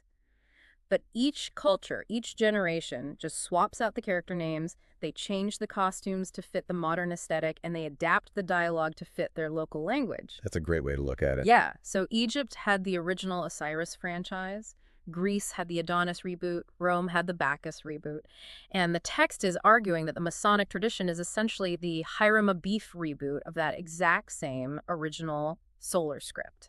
That is a very apt, very modern way to visualize a very ancient process of cultural transmission. And the stage upon which this great allegorical drama is performed brings us deeply into the architecture of King Solomon's temple. Which is the focus of the next major section of the text. Yes, and the central question the author poses here is highly provocative, and it challenges centuries of literal interpretation. Is King Solomon's temple, as described in exhaustive detail in Masonic tradition and biblical text, an astronomical myth? Which feels like a really dangerous question to ask. Oh, definitely. Because for thousands of years, people have fiercely debated the literal, historical, physical reality of that building. Wars have been fought over the ground it supposedly stood on. You are touching the third rail of theology when you suggest the temple is a myth. And the author is very careful, very deliberate here. He states plainly that by no means is the temple a mere myth. He acknowledges that there is no fact more certain in ancient history than the physical building of King Solomon's temple in Jerusalem. Okay, so it was real. It was a real structure made of real stone, cedar, and gold. But, and this is the crucial paradigm-shifting pivot of the text, the author argues that while the building was real, its design was strictly dictated as an emblem. An emblem? It was built specifically, measurement by measurement, to be a microcosm of the cosmos. It was a physical imitation of the heavens and the earth, and its architectural layout detailed the annual passage of the sun among the 12 signs of the zodiac. Okay, wait. I really have to push back on this because the logic feels like a massive leap. Go ahead. King Solomon's temple was the absolute center of monotheistic worship. The entire identity of the ancient Israelites was based on rejecting the pagan sun worship of Egypt and Babylon. Right. Are you, or is the text, seriously arguing that they secretly built a massive golden pagan planetary calculator right in the middle of Jerusalem? How does the text possibly justify that contradiction? It justifies it by going directly to the ancient sources themselves. Specifically, the Jewish historian Josephus, who lived in the 1st century and actually saw the Second Temple. Oh, Josephus, okay. The text relies heavily on Josephus's own explanations of his faith's architecture. Josephus explicitly states that the tabernacle, which was the portable tent prototype for the permanent temple, was, and this is a direct quote, an imitation and representation of the universe. An imitation of the universe. Right. The author isn't projecting paganism onto the temple. He is highlighting that to the ancient monotheistic mind, studying the perfect mathematical order of the stars was studying the mind of God. Oh, I see. The cosmos was God's first temple. Therefore, to build a temple on earth worthy of the Creator, you had to build a scale model of the Creator's universe. Ah, okay. That is a crucial distinction. It's not that they were worshiping the sun as a god, it's that they were using the mechanics of the solar system as the architectural blueprint to honor the god who created the solar system. Exactly. The geometry of the heavens was considered the architecture of the divine. And the text points out incredible, hyper-specific details to prove this. Give me an example. Let's look inside the temple. Yeah. In the holy place, there was a table holding exactly 12 loaves of bread, the sheer bread. Why exactly 12? Josephus himself explains that they represent the 12 months of the year, the 12 signs of the zodiac that provide the earthly harvest. Wow. And the text also spends a lot of time on the great golden candlestick, right? The menorah. Yes, and the math here gets incredibly dense. According to Josephus and the Talmudic traditions, this candlestick branched out and was adorned with exactly 70 distinct parts. Knobs, flowers, and bowls. 70 parts. Now, why 70? The text argues those 70 parts were meant to secretly intimate the decani. Let's explain the decani because it's a vital piece of ancient astronomical math. Right, so the ancients divided the 360-degree circle of the zodiac into 36 sections of 10 degrees called decans. But they also utilized a 70-part division of the sky to map the movements of the planets across the seasons. Often relating to the 70 days the star Sirius was hidden before its heliacal rising, or the 70 ancient divisions of the known nations of the earth, which they believed mirrored the divisions of the sky. Oh, so connected. By forging the candlestick with exactly 70 parts, topped with the 7 lamps representing the 7 classical planets, the Sun, Moon, Mercury, Venus, Mars, Jupiter, and Saturn, the temple priests were physically constructing a model of the planetary spheres. So it literally is a giant golden calculator. Every single piece of furniture, every specific measurement in cubits, every placement of an altar within the temple was a reflection of the astronomical knowledge of the time. Yes. The building itself was a text you could read if you knew the math. If we really sit with this idea, it completely changes how we view ancient intellect. We often fall into this arrogant modern trap of thinking our ancestors were primitive. Oh, absolutely. We assume they strictly separated religion, which we moderns often view as just blind, unscientific faith, from science, which we view as cold, hard facts. Right. But the ancients didn't have that artificial boundary. To them, science and religion were the exact same discipline. Their holy buildings were literal observatories and stone calendars. They weren't just quiet places to sit and pray. They were highly calibrated instruments meant to track the Creator through the sky, to measure time accurately, and to align the earthly community with the flawless mathematical order of the heavens. Okay, so if the temple itself is a massive scale model of the universe, and the rituals performed inside it, or a theatrical performance of the sun's journey, then the individual objects inside the temple, the specific emblems, must be the individual words of this astronomical language. Exactly, they are the vocabulary. Let's move into what I consider the absolute masterclass of this text: decoding the specific emblems. This is where the author breaks down those ubiquitous symbols that you, listening to this, have probably seen 100 times in the real world. On Masonic lodges, in classical paintings, on old architecture, without ever knowing what they actually meant. It's eye-opening. Let's start with the most prominent ones: the pillars. Yes, the 2 great, massive brass pillars that stood at the very porch of King Solomon's temple. In the biblical and Masonic traditions, they are known as Jachin and Boaz. Right. In traditional surface-level lore, the name Jachin translates roughly to strength, and Boaz translates to establishment. Okay. But the text strips away that surface moral interpretation to reveal the roaring astronomical core underneath. According to the author's meticulous analysis of ancient solar symbolism, these 2 pillars actually represent the 2 great luminaries of the sky, the sun and the moon. And what I love is that the text doesn't just guess this. It points to the physical design of the pillars to prove it.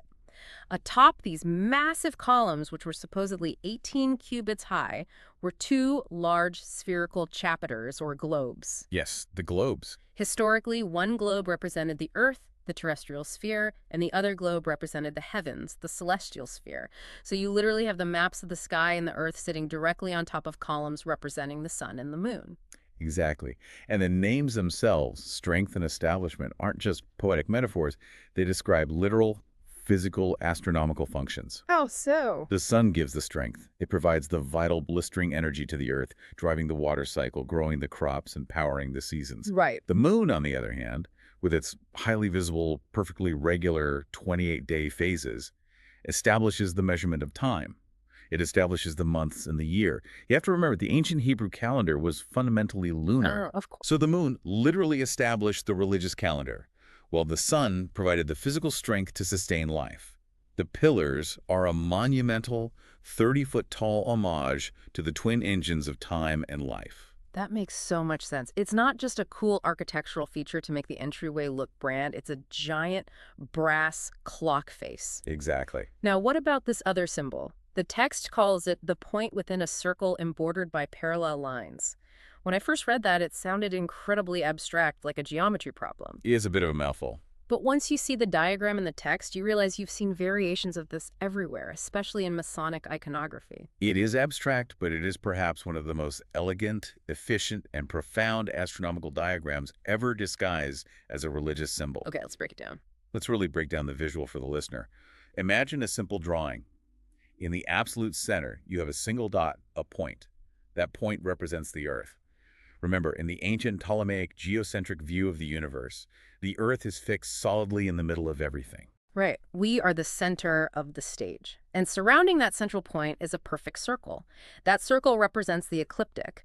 Now, the ecliptic is the apparent annual path of the sun around the Earth. So far, it's a very basic, easy to understand solar system map. Earth in the middle, sun's orbit around it. But then you have these two vertical parallel lines. They touch the outside of the circle on the exact left and the exact right. They border the circle, hemming it in. Now, I used to think those were just decorative boundaries, maybe representing the walls of a temple. What do those lines actually represent astronomically? Those two parallel lines are the key to the entire mechanism. They represent the tropics of Cancer and Capricorn. The imaginary lines of latitude on a globe. Exactly.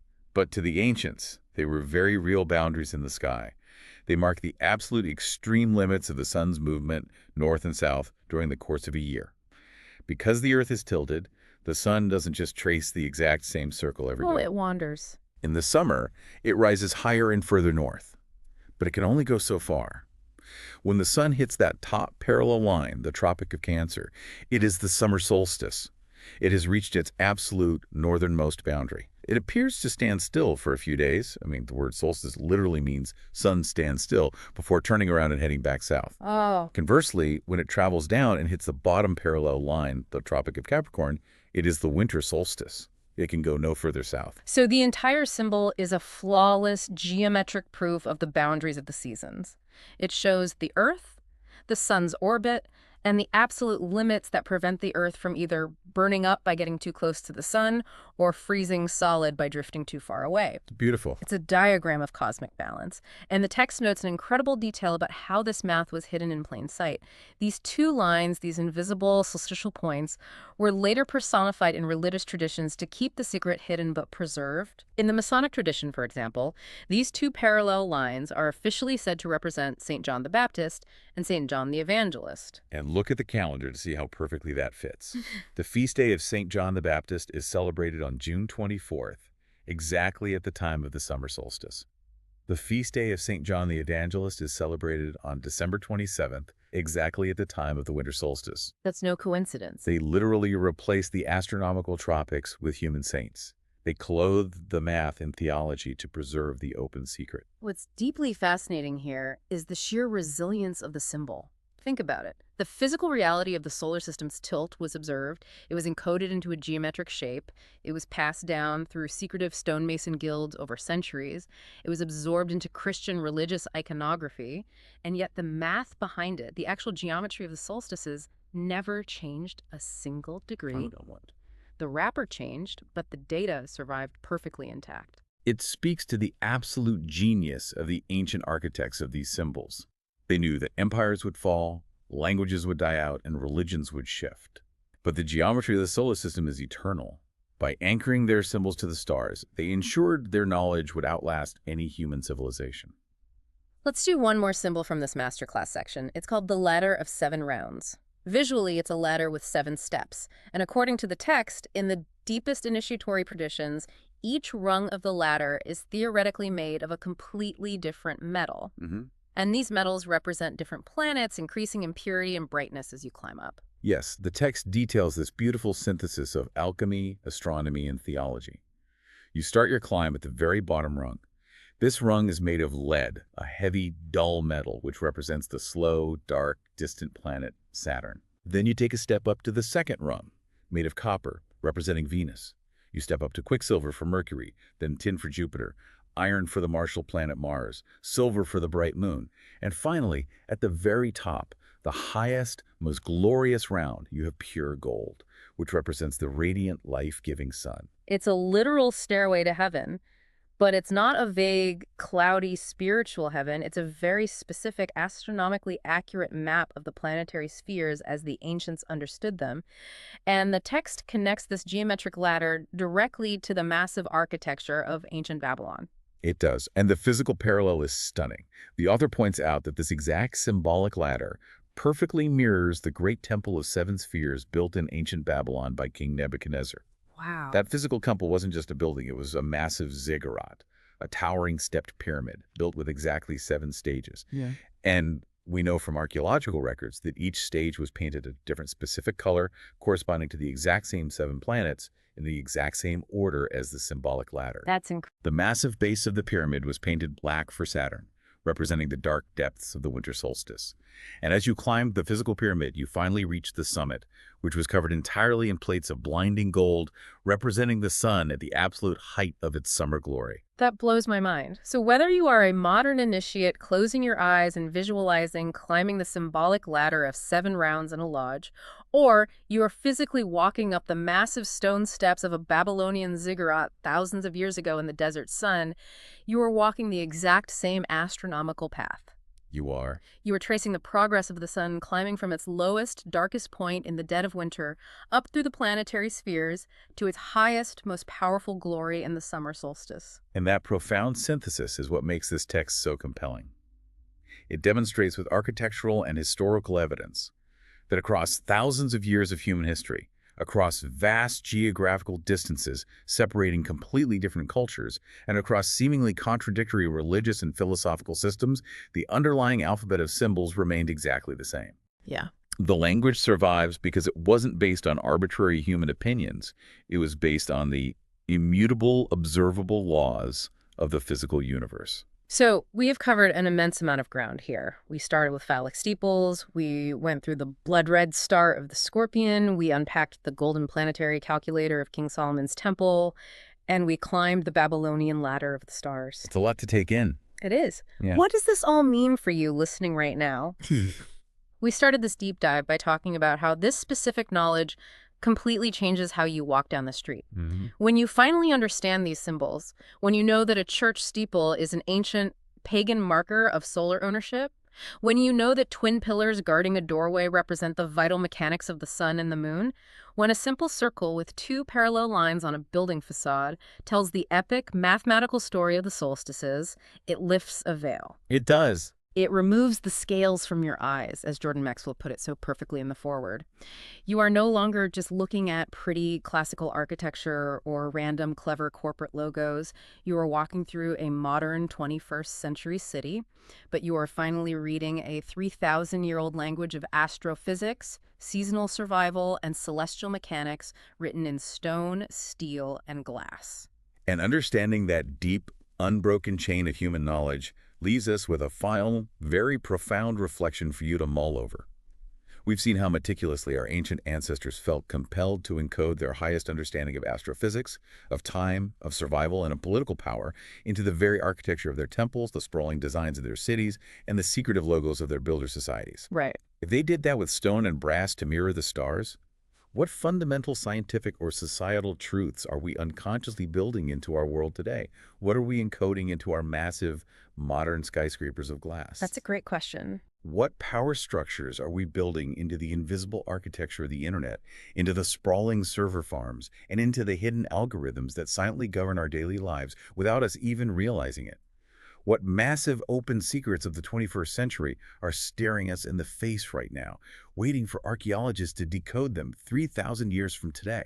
That is exactly the kind of perspective-shifting question we need to keep in mind as we keep digging into this material. And we are going to keep digging because this conversation continues right into the next part. Which is why looking at some of these specific lodge symbols today is, it's exactly like finding a modern smartphone painted into a 14th century medieval fresco. Right. It's just completely out of place. Exactly. It completely shatters the official timeline and exposes, something entirely different going on beneath the surface. So we're picking up right where we left off, but we are shifting gears a bit for this part of the deep dive. Yeah, we're moving from the abstract to the physical. Right. Because if our earlier conversation was about the broad atmospheric idea of ancient solar worship, the mission in part 3 of Robert Hewitt Brown's book is to take that massive concept and anchor it to actual tangible objects. And that's really where the rubber meets the road. Yeah, we are going to look at the emblems, the ladders, the pillars, statues, things that supposedly date back to King Solomon, but are actually hiding ancient astronomical blueprints. Well, and in one hilarious case, we're going to look at a blatantly stolen 19th century graveyard statue just masquerading as an ancient relic. Oh, man, I can't wait to get to that one. But, that pivot from the theoretical to the physical is where Brown's work becomes undeniably compelling for me. Oh, absolutely. Because, it is one thing to vaguely assert that ancient cultures worshipped the sun. It's a completely different forensic exercise to look at a highly specific arrangement of stairs in a ritual room and prove you're looking at a literal map of the cosmos. Right, like a mathematically precise map. Exactly. These physical emblems, they act as a frozen architectural language. And the people participating in these rituals today, moving around these objects, they often have absolutely no idea what the language they're speaking actually translates to. So let's test that translation immediately with probably one of the most prominent symbols in the lodges, which is the Masonic ladder of 3 rounds. Yes, the ladder. For anyone listening who hasn't seen one of these tracing boards, picture a literal ladder. It's usually depicted reaching up toward the heavens, specifically featuring 3 distinct rungs or steps. And it's leading up to a very specific cluster of stars. Right. And the standard surface-level explanation they give to initiates is that this is just a moral staircase. Faith, hope, and charity. Standard sanitized version, yeah. Yeah. But Brown strips away the moralizing and just looks at the math. He argues this is essentially a piece of astronomical software. A piece of software designed specifically to track the sun. Because to decode the ladder, we have to look at the astronomical calendar, right? Specifically, the concept of solar declination. Okay, let's pause right there. Because declination is one of those terms that sounds incredibly intimidating if you're not an astronomer. It does sound a bit academic. Yeah. So for those of us who aren't, picture the sky as a massive glass dome over your house.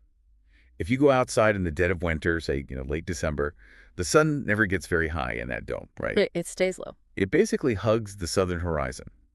It traces this very low, weak arc across the sky. And that is what we mean by its lowest southern declination. That visual is perfect, yeah. Because at the winter solstice, the sun has essentially fallen to its lowest, weakest point in that dome. The days are short, it's freezing outside. Exactly. Nature is essentially dead. And the base of the Masonic ladder, the very ground it rests upon, represents exactly this point in time and space. The winter solstice. Oh, wow. Okay. So the whole purpose of the ladder is to map the sun's physical climb back up into the higher reaches of the sky, its return to power and warmth. And as you mentioned earlier, it doesn't just point vaguely up. Right, it has its destination. Right. It reaches toward a very specific destination depicted at the very top, which is the 7 stars. Which are the Pleiades. Correct. The Pleiades are a highly distinct star cluster, and they're located in the constellation of Taurus. So the journey is the sun starting at the bottom. The winter solstice, right? And climbing up the sky until it reaches the vernal equinox, the beginning of spring, which historically occurred when the sun entered Taurus. Exactly. You've got the whole picture. But I'm looking at the geometry here, and what really fascinates me is how the rungs of the ladder are not arbitrary. Like, if the sun is starting at the absolute bottom of winter and needs to pull itself up to the spring equinox in Taurus, it has to move through the zodiac. It has to physically traverse it. Yeah. Right. It has to pass through exactly 3 constellations to get there. Yes. Aquarius, Pisces, and Aries. Wow. Those are the 3 specific zodiac signs the sun traverses during this vital ascent out of the darkness. So, the ladder is constructed with 3 principal rounds. It has to be 3. It cannot have 4. It cannot have 2. Each round is a literal temporal stage of the sun climbing up the path it takes across our sky. Stepping up through Aquarius. Stepping up into Pisces, stepping up again through Aries, until it finally reaches the top at the vernal equinox, which is marked by those 7 stars of Taurus. So the ladder is nothing less than a seasonal tracking device. It's essentially a cosmic progress bar, like an ancient astronomical loading screen tracking the sun's return to dominance. I love that analogy. A loading screen for spring. And once you understand that the numbers encode the passage of time, the entire architectural layout of the lodge just starts to unfold.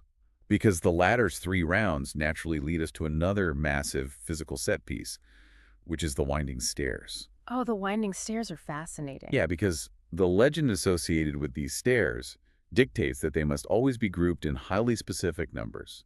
They're always divided into flights of 3, 5, and 7. Yielding a total of 15 steps. Right. And Brown is just meticulous here. He demonstrates that the American division of these steps into those groups of 3, 5, and 7 is completely astronomically sound. It's not just a random design choice. No, not at all.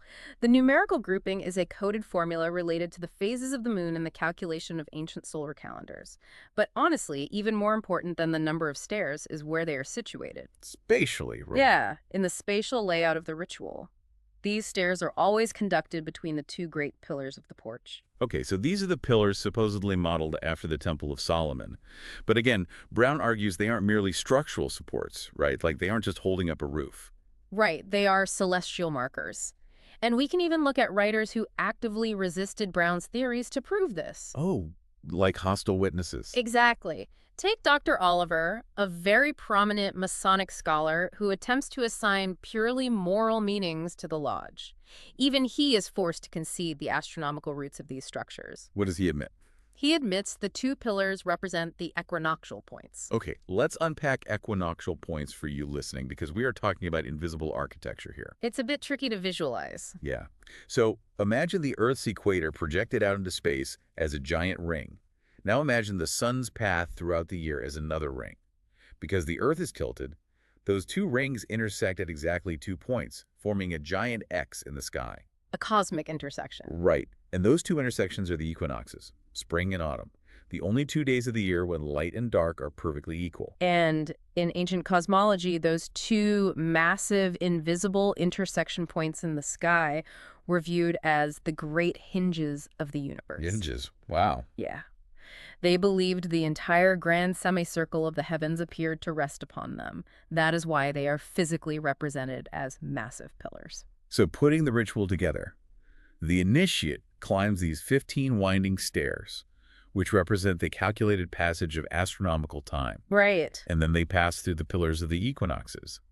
Hold on. So you're saying the initiate is essentially pantomiming the literal movement of the sun. That's exactly what they are doing. They're physically walking the path of the agricultural year. Do they know they're doing this? The modern initiate, almost certainly not. They were told they're walking a path of moral enlightenment, but the destination of the stairs completely gives away the ancient original meaning. Where do they go? Well, in the ritual legend, the faithful laborer climbs these stairs, passes through the pillars, and finally arrives at the middle chamber where they receive their wages. Oh, right. And those wages are the smoking gun. Absolute smoking gun. Because they aren't handed a bag of gold or silver coins. The wages are explicitly stated as corn, oil, and wine. Which is the absolute master key to this entire allegory. Think about the mechanics of what we just described. You've climbed the ladder out of winter. You've passed the equinoctial pillars of spring and summer. Right. What is the ultimate result of the sun completing that journey? What is the tangible reward that the solar engine gives to humanity for surviving the year? It's the autumn harvest. The earth literally pays out its wages to the farmer. The grain for bread, the olives for oil, the grapes for wine. It is an unadulterated agricultural allegory. The creator, acting through the mechanism of the sun, rewards the faithful laborer with the literal fruits of the earth. It's so literal when you look at it that way. It really is, and Brown points directly to ancient texts to show how universal this exact formula was.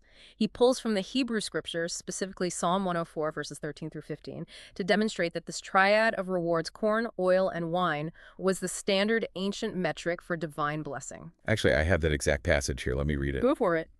It reads, He watereth the hills from above. The earth is filled with the food of his works. He bringeth forth the grass for the cattle, and the green herb for the service of man, that he may bring forth fruit out of the earth, and wine that maketh glad the heart of man, and oil to make him a cheerful countenance, and bread to strengthen man's heart. There it is. Bread, which obviously comes from corn or grain, oil, and wine. It perfectly mirrors the culmination of the winding stairs. The ritual is a physical reenactment of the agricultural year, ending in the celebration of the harvest. It's brilliant in its elegance, really. It is. But this is also where the pristine ancient logic starts to collide with modern misunderstanding. Because as Brown moves from these agricultural allegories to the physical props meant to represent the heavens themselves, he starts exposing some massive historical plot holes. Oh, right. This brings us to the blazing star. Yes, the blazing star. This is a massive central emblem in the lodge room. And what I find so compelling about Brown's methodology here is how he uses those hostile witnesses, again, to build his case. It's his best tactic. It really is. Yep. You mentioned Dr. Oliver earlier, a scholar who had zero sympathy for the idea that Freemasonry was rooted in ancient star worship. Yet, when Dr. Oliver attempts to explain the blazing star, he basically trips over his own theological definitions and lands squarely in Brown's camp. The textual irony is just wonderful to read, because Dr. Oliver actively attempts to divorce the blazing star from literal astronomy. He writes that it is an expressive symbol of the great being himself. Okay, sounds very theological. Right, but look at the language he uses to describe that great being. He assigns it the magnificent appellations of the day spring, the morning star, and explicitly calls it the rising sun. He literally calls it the rising sun. He states it represents the sun in the midst of heaven as a symbol of deity.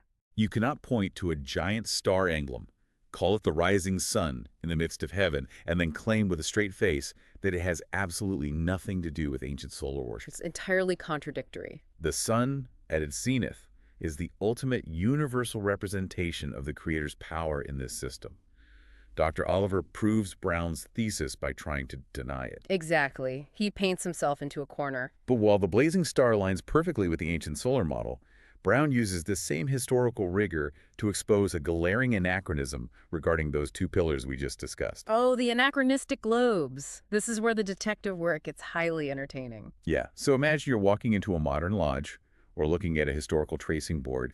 At the entrance, you have these two massive bronze pillars, Jachin and Boaz. And sitting directly on top of each pillar is a large, distinct globe. Like a modern schoolroom globe. Exactly. One is the terrestrial globe, so a spherical map of the Earth complete with oceans and continents. The other is a celestial globe, mapped out with the planetary revolutions and constellations. Right. And the lore states that these pillars are exact replicas of the ones that stood at the porch of King Solomon's temple. And Brown just stops the music here and points out a devastating historical contradiction. He asks a very simple question of the archaeological record. What did the builders of Solomon's temple, living in the ancient Near East thousands of years ago, actually believe about the physical shape of the universe? Right, because if you sit in a history class today, your professor will tell you that ancient civilizations of that era did not possess the concept of a floating, spherical, rotating Earth. They thought the Earth was flat. So how on earth could they have forged a convex, geographically accurate terrestrial globe to place on a temple pillar? They couldn't have. They absolutely couldn't have. And Brown doesn't even rely on modern secular historians to make this point. He brings in Dr. Albert Mackey, who is arguably the highest-ranking and most respected Masonic writer in America at the time. And what does Mackey say? Mackey is forced to admit outright that during the era of the temple's construction, the Jewish nation believed the world was of an oblong form. Okay, let's define oblong form for you listening, because it sounds like a weird geometrical compromise. Like they didn't think it was a perfect circle like a coin. No, the prevailing cosmology in the ancient Near East was that the habitable Earth was a long, flat rectangle or an elongated oval, an oblong, and it was surrounded entirely by a great, impassable abyss of water. A flat, floating island, basically. Right, and the sky was viewed as a solid firmament, a literal tent or dome stretched over this flat expanse. They possessed absolutely no concept of the Earth as a convex sphere rotating in a vacuum. And Brown proves this using their own texts, right? He cites the scriptures directly. Look at the language used in the book of Isaiah, chapter 11, verse 12. It speaks of gathering dispersed from the four corners of the earth. Four corners. The Apocalypse of John, chapter 20, verse 9, also references the four corners of the earth. You fundamentally cannot have corners on a sphere. The cosmological worldview was entirely flat and localized. So what Brown is revealing is the sheer absurdity of placing a modern, scientifically accurate academic globe, the kind you'd find in an 18th century European university, complete with mapped continents on top of an ancient bronze pillar designed by men who thought the Earth was a flat rectangle with four corners. It's completely nonsensical from a historical standpoint. It's like a Hollywood set designer putting a MacBook on the desk of a medieval monk in a movie about the Crusades and arguing it's historically accurate because they both used tablets. It completely breaks the timeline. I love that. Yeah, it is a massive retroactive insertion. Modern men, hundreds of years later, looked back at the ancient descriptions and fundamentally misunderstood them. So what did the original texts say was on the pillars? The original ancient texts, like the Book of Kings, state that the pillars were topped with pommels or bowls, which were adorned with intricate network, lilywork, and pomegranates. Pommels. Right. A pommel or a bowl is simply a rounded architectural capital. It's just a decorative, semi-spherical top. But the 18th and 19th century ritualists, desperately trying to dress up their ceremonies to sound more, universally scientific and enlightened to a modern audience, decided to creatively misinterpret those rounded decorative bowls as literal academic globes. Precisely. They forced modern scientific geography onto an ancient mythological framework. They altered the physical artifacts to fit their modern understanding, completely oblivious to the historical contradiction they were creating. Which is incredibly ironic for a group supposedly preserving ancient truths. It really is. Yeah. And tracking that specific kind of historical clumsiness perfectly sets up what has to be the most wildly out-of-place, hilariously fabricated symbol in the entire Masonic canon. Oh, this is the best part. Because if the globes were an anachronism, this next emblem is an outright heist. I'm talking about the beautiful Virgin of the Third Degree. The Weeping Virgin Monument. Brown's teardown of this symbol is an absolute masterclass in historical cross-examination. Okay, for you listening who haven't seen this, let me paint the picture. Because the visual details are highly specific and incredibly melodramatic. Very dramatic. You're looking at a statue of a beautiful virgin, and she is openly weeping. She is standing in front of a shattered, broken column. At her feet, or sometimes resting on the column, is an open book. Right. In her right hand, she holds a sprig of evergreen, specifically acacia. In her left hand, she holds an urn, which the ritual explicitly tells us contains ashes. Human ashes, specifically. Yes. And standing directly behind her, just looming over her shoulder, is the founder of Father Time. And he's depicted exactly like the classical pagan god Saturn, holding a massive scythe, and he's actively counting the ringlets of her hair. It is a deeply layered, highly theatrical piece of iconography. And within the context of the ritual, the initiates are told that this is an ancient Hebrew monument erected in the inner sanctums of Solomon's temple to commemorate a slain builder. And Brown looks at this dramatic neoclassical statue and essentially says, there is absolutely no way in human history this existed anywhere near ancient Jerusalem. None whatsoever. He points out that the theological impossibilities are staggering. So let's break down exactly why this statue would have caused a literal riot in ancient Judea. Well, first, and most glaringly, you have the issue of graven images. Jewish religious law, the core of their covenant, strictly and violently forbade the creation of sculptured human figures. The second commandment, thou shalt not make unto thee any graven image. Exactly. This wasn't a mild suggestion. It was the defining law that separated them from the surrounding cultures. Even to this day, traditional Orthodox Judaism does not permit highly sculptured human figures to be set up as monuments in their cemeteries. So the idea that they would put this up in the temple? Right. The idea that the high priests and ancient builders of the temple would sanction a highly detailed sculptured statue of a weeping woman, and worse, include a pagan entity like Father Time, modeled on the Roman god Saturn inside the temple precincts. It is a direct blasphemous violation of their most sacred laws. It would have been destroyed the second it was unveiled. Smashed to pieces immediately. But let's say, just for the sake of argument, they ignored the second commandment. Brown points out an even more egregious historical error. What is she holding in her left hand? An urn of ashes. Which heavily implies the practice of cremation. And cremation was not just uncommon in ancient Judea, it was entirely abhorrent. They didn't burn bodies at all. No, the ancient Jewish customs, much like the Egyptian customs they evolved alongside, dictated the careful burial and preservation of the physical body. Oh, like tombs and wrappings. Right. The burning of a body was considered a desecration. It was often associated with criminals or pagan sacrifices in the Valley of Gehenna.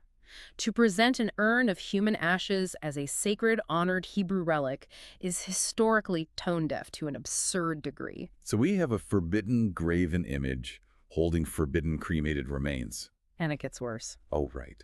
The purity laws. Because even if we somehow ignore both those facts, this monument is implied to be of immense importance, located near the inner workings of the temple. Yes, and the purity laws concerning the dead were absolute. In ancient Jewish law, coming into contact with a dead body, a grave, or human remains rendered a person ritually unclean. And what did that mean, practically? It meant a strict, multi-day period of isolation and complex ritual purification before they could ever approach the temple again. Having a tomb or a monument containing actual human ashes physically located anywhere in the neighborhood of the temple, let alone near the sanctorum, is historically, theologically, and culturally unthinkable. It would defile the whole area. The presence of a corpse would defile the entire sacred precinct. The priests couldn't have gone near it. So we have an artifact that is historically impossible on three separate major fronts, which leads to the obvious question. If this monument could not possibly have existed in ancient times, where on earth did it come from? The origin story is just incredible. This is where I actually laughed out loud reading the source material because Brown treats it like a true crime investigation. He tracks down the real, completely mundane origin story of the Weeping Virgin, and it all traces back to a single guy in 19th century America named Jeremy L. Cross. Brother Cross. He was a prominent Masonic lecturer and ritualist in the early 1800s, and he was tasked with publishing a monitor, which was a standardized manual of the rituals, and so he needed to design the visual tracing boards to accompany the lectures. Right, so Cross is working his way through the degrees, designing these emblems, and he hits a roadblock in the third degree. He has this elaborate dramatic legend of a slain builder, but he realizes he doesn't have a visual monument to anchor the story. He needed a set piece. He thinks, I need a cool prop. So what does he do? He doesn't consult ancient Hebrew scrolls. He doesn't study stellar theology. He goes down the street to his buddy, Amos Doolittle, who happens to be a copperplate engraver, and they just try to brainstorm a logo. And the historical record of this conversation, which Brown actually cites, is wonderfully pragmatic and entirely unmystical. Not so casual. Cross is struggling for an idea, and the engraver, just trying to help him finish the book, says to him, well, Brother Cross, when great men die, they generally have a monument. When great men die, they have a monument. Yeah. That is the profound flash of inspiration. Cross slaps his forehead and says, that's right, I never thought of that. It's hilarious. So Cross leaves the engraver's shop, completely devoid of any divine revelation, and just starts wandering around a local burying ground in New Haven, Connecticut. He doesn't find anything he likes, so later he's wandering through a graveyard near Trinity Church in New York City. He is literally just walking past random 18th and 19th century gravestones looking for a design to steal. Just window shopping for a sacred relic. And he finally spots a monument that catches his eye, a generic neoclassical grieving figure that was very trendy in cemetery art at the time, and he essentially just copy-pastes it into his Masonic manual. And the amazing thing is, Cross freely admitted this. He never claimed to have received the design from ancient lineage or divine inspiration. He frankly detailed how he synthesized what he saw in a local cemetery to fill a practical publishing deficiency. He plagiarized a piece of contemporary graveyard art. Completely. It's the ultimate sloppy historical forgery. He just grabbed a spooky, melancholic statue of a lady and a grim reaper, slapped it into his book, and declared, behold, the ancient monument of the temple builders. And this is the massive pivot, the absolute aha moment of Brown's entire book. Yeah. This is where the underlying thesis of stellar theology shifts from being an interesting theory to feeling like an inescapable law of human nature. Because even though Brother Cross completely made it up, even though he blatantly ripped off a random gravestone in New York City, the specific iconography he blindly chose still accidentally, flawlessly aligns with the ancient solar myth. That blew my mind. It is the crux of Brown's entire argument, and it is a stunning realization. Cross thought he was just picking a dramatically appropriate image of a grieving woman. But when we analyze the specific symbols on that New York gravestone through the lens of the ancient mysteries, we find the deep, subconscious architectural language of humanity asserting itself. Let's look at those elements again. Okay, you have a virgin weeping over a broken column, representing a life cut short. In the ancient astronomical mysteries, who is the virgin weeping over the slain sun god? It's Isis mourning the dismembered Osiris in Egypt, or Rhea weeping. In the sky, it is the constellation of Virgo. Exactly. It is Virgo, the beautiful virgin of the zodiac. And what does she hold? The statue holds a sprig of acacia. Historically, in the zodiac, Virgo is depicted holding spikes of wheat or grain. But the acacia works too, right? The evergreen acacia serves the exact same allegorical purpose.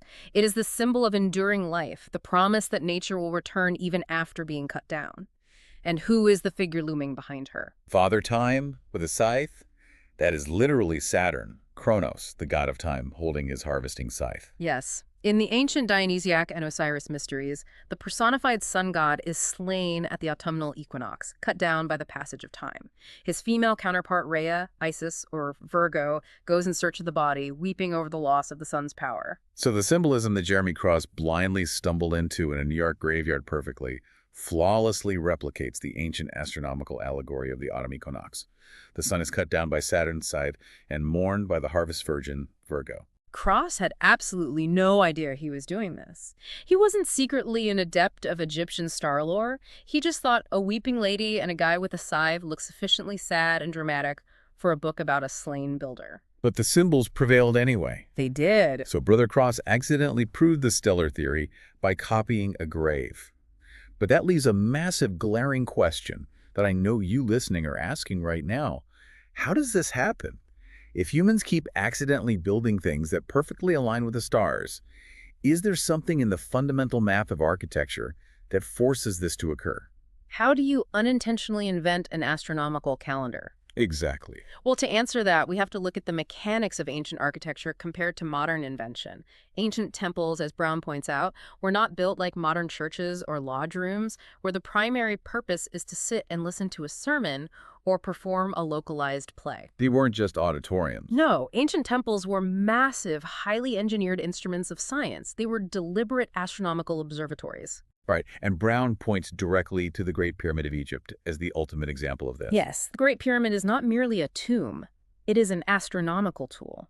Brown specifically highlights the slant tunnel built into the pyramid. Stop there because I want to make sure we understand exactly how a tunnel acts as a tool. Hmm. Like a modern telescope uses glass lenses and mirrors to magnify light. How does a stone tunnel in a pyramid function as an observatory? By restricting the field of vision to map the Earth's rotation against the sky. Okay. Imagine sitting deep inside the pyramid, looking up through this long, narrow, slanted stone shaft that points toward the heavens. As the Earth rotates, the night sky appears to move across that narrow aperture. Oh, like a fixed window. Exactly. Because the angle of the slant is mathematically precise, the tunnel acts as a transit telescope. It isolates a very specific 1-degree field of view along the ecliptic or toward a pole star. Wow. So they just wait for the stars to cross that window. Right. By observing exactly which stars or decans pass through that specific window at specific times of the year, the ancient astronomer priests could calculate the exact length of the solar year, predict eclipses, and track the zodiacal progression with terrifying accuracy. So the building itself is the machine. The architecture is intrinsically tied to the mechanics of the stars. The priests weren't just praying, they were recording data. Exactly. Their religion was a purely astronomical function. Their architecture was deliberately designed to interface with the cosmos. But then, as Brown shows, we leap forward thousands of years to the modern era of Freemasonry, and we see another major physical symbol introduced, the keystone. Ah, the keystone. This is a crucial foundational emblem of the Mark Master's degree. And just like the Weeping Virgin, Brown exposes the keystone as another fascinating modern invention, an outright fabrication. Because if you look at the older European rites of Freemasonry, they don't use a wedge-shaped keystone at all. No, the European rituals use a cubic stone, a perfect symmetrical cube. The American keystone, that iconic architectural wedge shape with a circle carved into it, and the entire elaborate legend of it being lost and then miraculously found by the builders, was entirely fabricated in the United States. And we know exactly who fabricated it. A man named Thomas Smith Webb. Right. Webb was another American ritualist who was actively adapting and rewriting the European degrees for an American audience. And he had a structural problem. He needed a way to logically connect the candidate's journey from the Mark Master's degree into the Royal Arch degree. You needed a narrative bridge. Exactly. The two degrees felt disjointed, so Webb invented the story of the lost keystone to mechanically connect them. The candidate learns to carve the stone in one degree, it gets lost, and finding it becomes the catalyst for the next degree. It was a completely practical piece of theatrical writing. Just a plot device. It was a narrative band-aid. He just needed a plot device to link the prequels to the sequels, so he invented a magic rock out of thin air. Pretty much. Now, I have to stop you here because this is where I really struggle with Brown's argument. I'm looking at this critically, and it sounds an awful lot like confirmation bias. How so? Well, if Webb just needed a random piece of rock to fix a plot hole in his play, isn't Brown just looking at clouds and seeing shapes? How can you look at a wedge of stone that an American guy invented in the 1800s and claim it's actually an ancient solar myth? How do you accidentally build an astrological symbol? That is a very fair critique, and it's the exact friction Brown addresses in his final, most profound conclusion. Because Brown is not arguing that Webb was a secret genius who understood ancient Egyptian stellar theology and hid it in the keystone. He's not. He argues the exact opposite. He is saying that Webb unconsciously rendered his new legend capable of astronomical explanation because of the rigid framework he was forced to build upon. Okay, explain that. Think of it like this. It's like a composer trying to write a brand new piece of music, but for some reason they are restricted to only using the black keys on a piano. They can improvise all they want, they might think they're inventing a completely novel melody, but because of the underlying structure of the keys they are locked into, the resulting song is always, inevitably, going to sound like a pentatonic scale. Oh, wow. Okay, so the existing ancient rituals are the black keys on the piano. Precisely.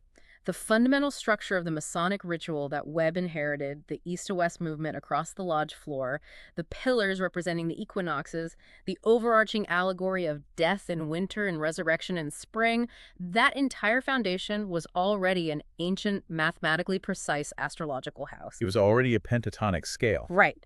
When Webb decided to build a new room onto this ancient house to connect his degrees, he had to make his new room harmonize with the existing structural logic. He had to use the materials that were already on site. And what was the structural problem Webb was trying to solve? He was connecting the candidate to the royal arch. In masonry and architecture, what is the single piece of stone that completes an arch, giving it strength and locking it into place? It's the keystone, the wedge at the very top, the highest point of the arch. The highest point. Now, map that onto the sky. What completes the great royal arch of the heavens during the day? What sits at the absolute zenith, the highest point of the sky, radiating power downward? The sun at high noon, the summer solstice. Exactly. The keystone, purely by the laws of geometry and architecture, mathematically and allegorically represents the sun at its zenith, completing the royal arch of the zodiac. That is wild. Webb didn't intend to write a solar myth. He just needed an architectural metaphor for completion.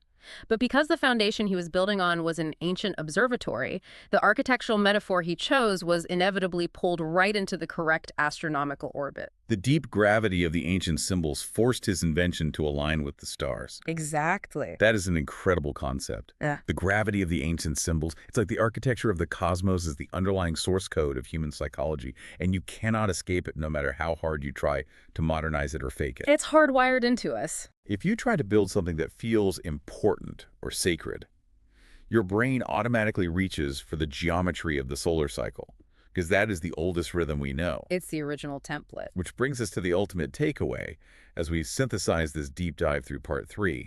Whether we are looking at the deeply ancient, perfectly intended astronomical software encoded in the 3 rounds of the ladder and the winding stairs, Right. or whether we're looking at modern men like Jeremy Cross and Thomas Smith Webb clumsily inserting graveyard statues and narrative keystones into the ritual, the underlying foundation remains completely unshakable. The source code survives. The source code of all these symbols is the physical movement of the heavens. The stars dictate the architecture, and they dictate it whether the architect is an ancient Egyptian priest charting decans in a stone pyramid or an American guy in the 1800s just trying to sell a book of lodge rituals. That is the enduring, almost haunting power of what Brown reveals here. These physical emblems constitute a language that survives our complete ignorance of it. We are speaking words of starlight, even when we think we're just talking about rocks and stairs. And that leaves us with a genuinely provocative thought to chew on as we wrap up this half of the exploration. Because if 19th century men could invent rituals, steal monuments, and fabricate keystones that unwittingly channeled ancient solar worship and stellar theology perfectly, What on earth are we doing right now? that's the real question, isn't it? Seriously, look around you today. Look at the modern architecture of our government buildings, the sprawling layouts of our city grids, the massive glowing corporate logos we stare at, or even the geometric digital icons you tap on your smartphone screen every single day. We might just be repeating the cycle. Are we still blindly building temples to the sun and the zodiac? Are we completely unaware of the ancient open secrets that are hiding in plain sight, dictating the shapes, the colors, and the structures of our modern world without us even realizing it? It's definitely something to think about next time you unlock your phone. Absolutely. Well, thank you so much for joining us on this deep dive into the physical emblems of the stars. If you enjoyed uncovering these hidden histories and accidental astronomies, be sure to smash that like button, subscribe for more content, and drop a comment below. Let us know what you think. Yeah, I really want to know which historical symbol's origin story shocked you the most. Was it the ridiculous anachronism of the academic globes? Or Brother Cross desperately wandering a New York graveyard for a prop? Let us know down in the comments.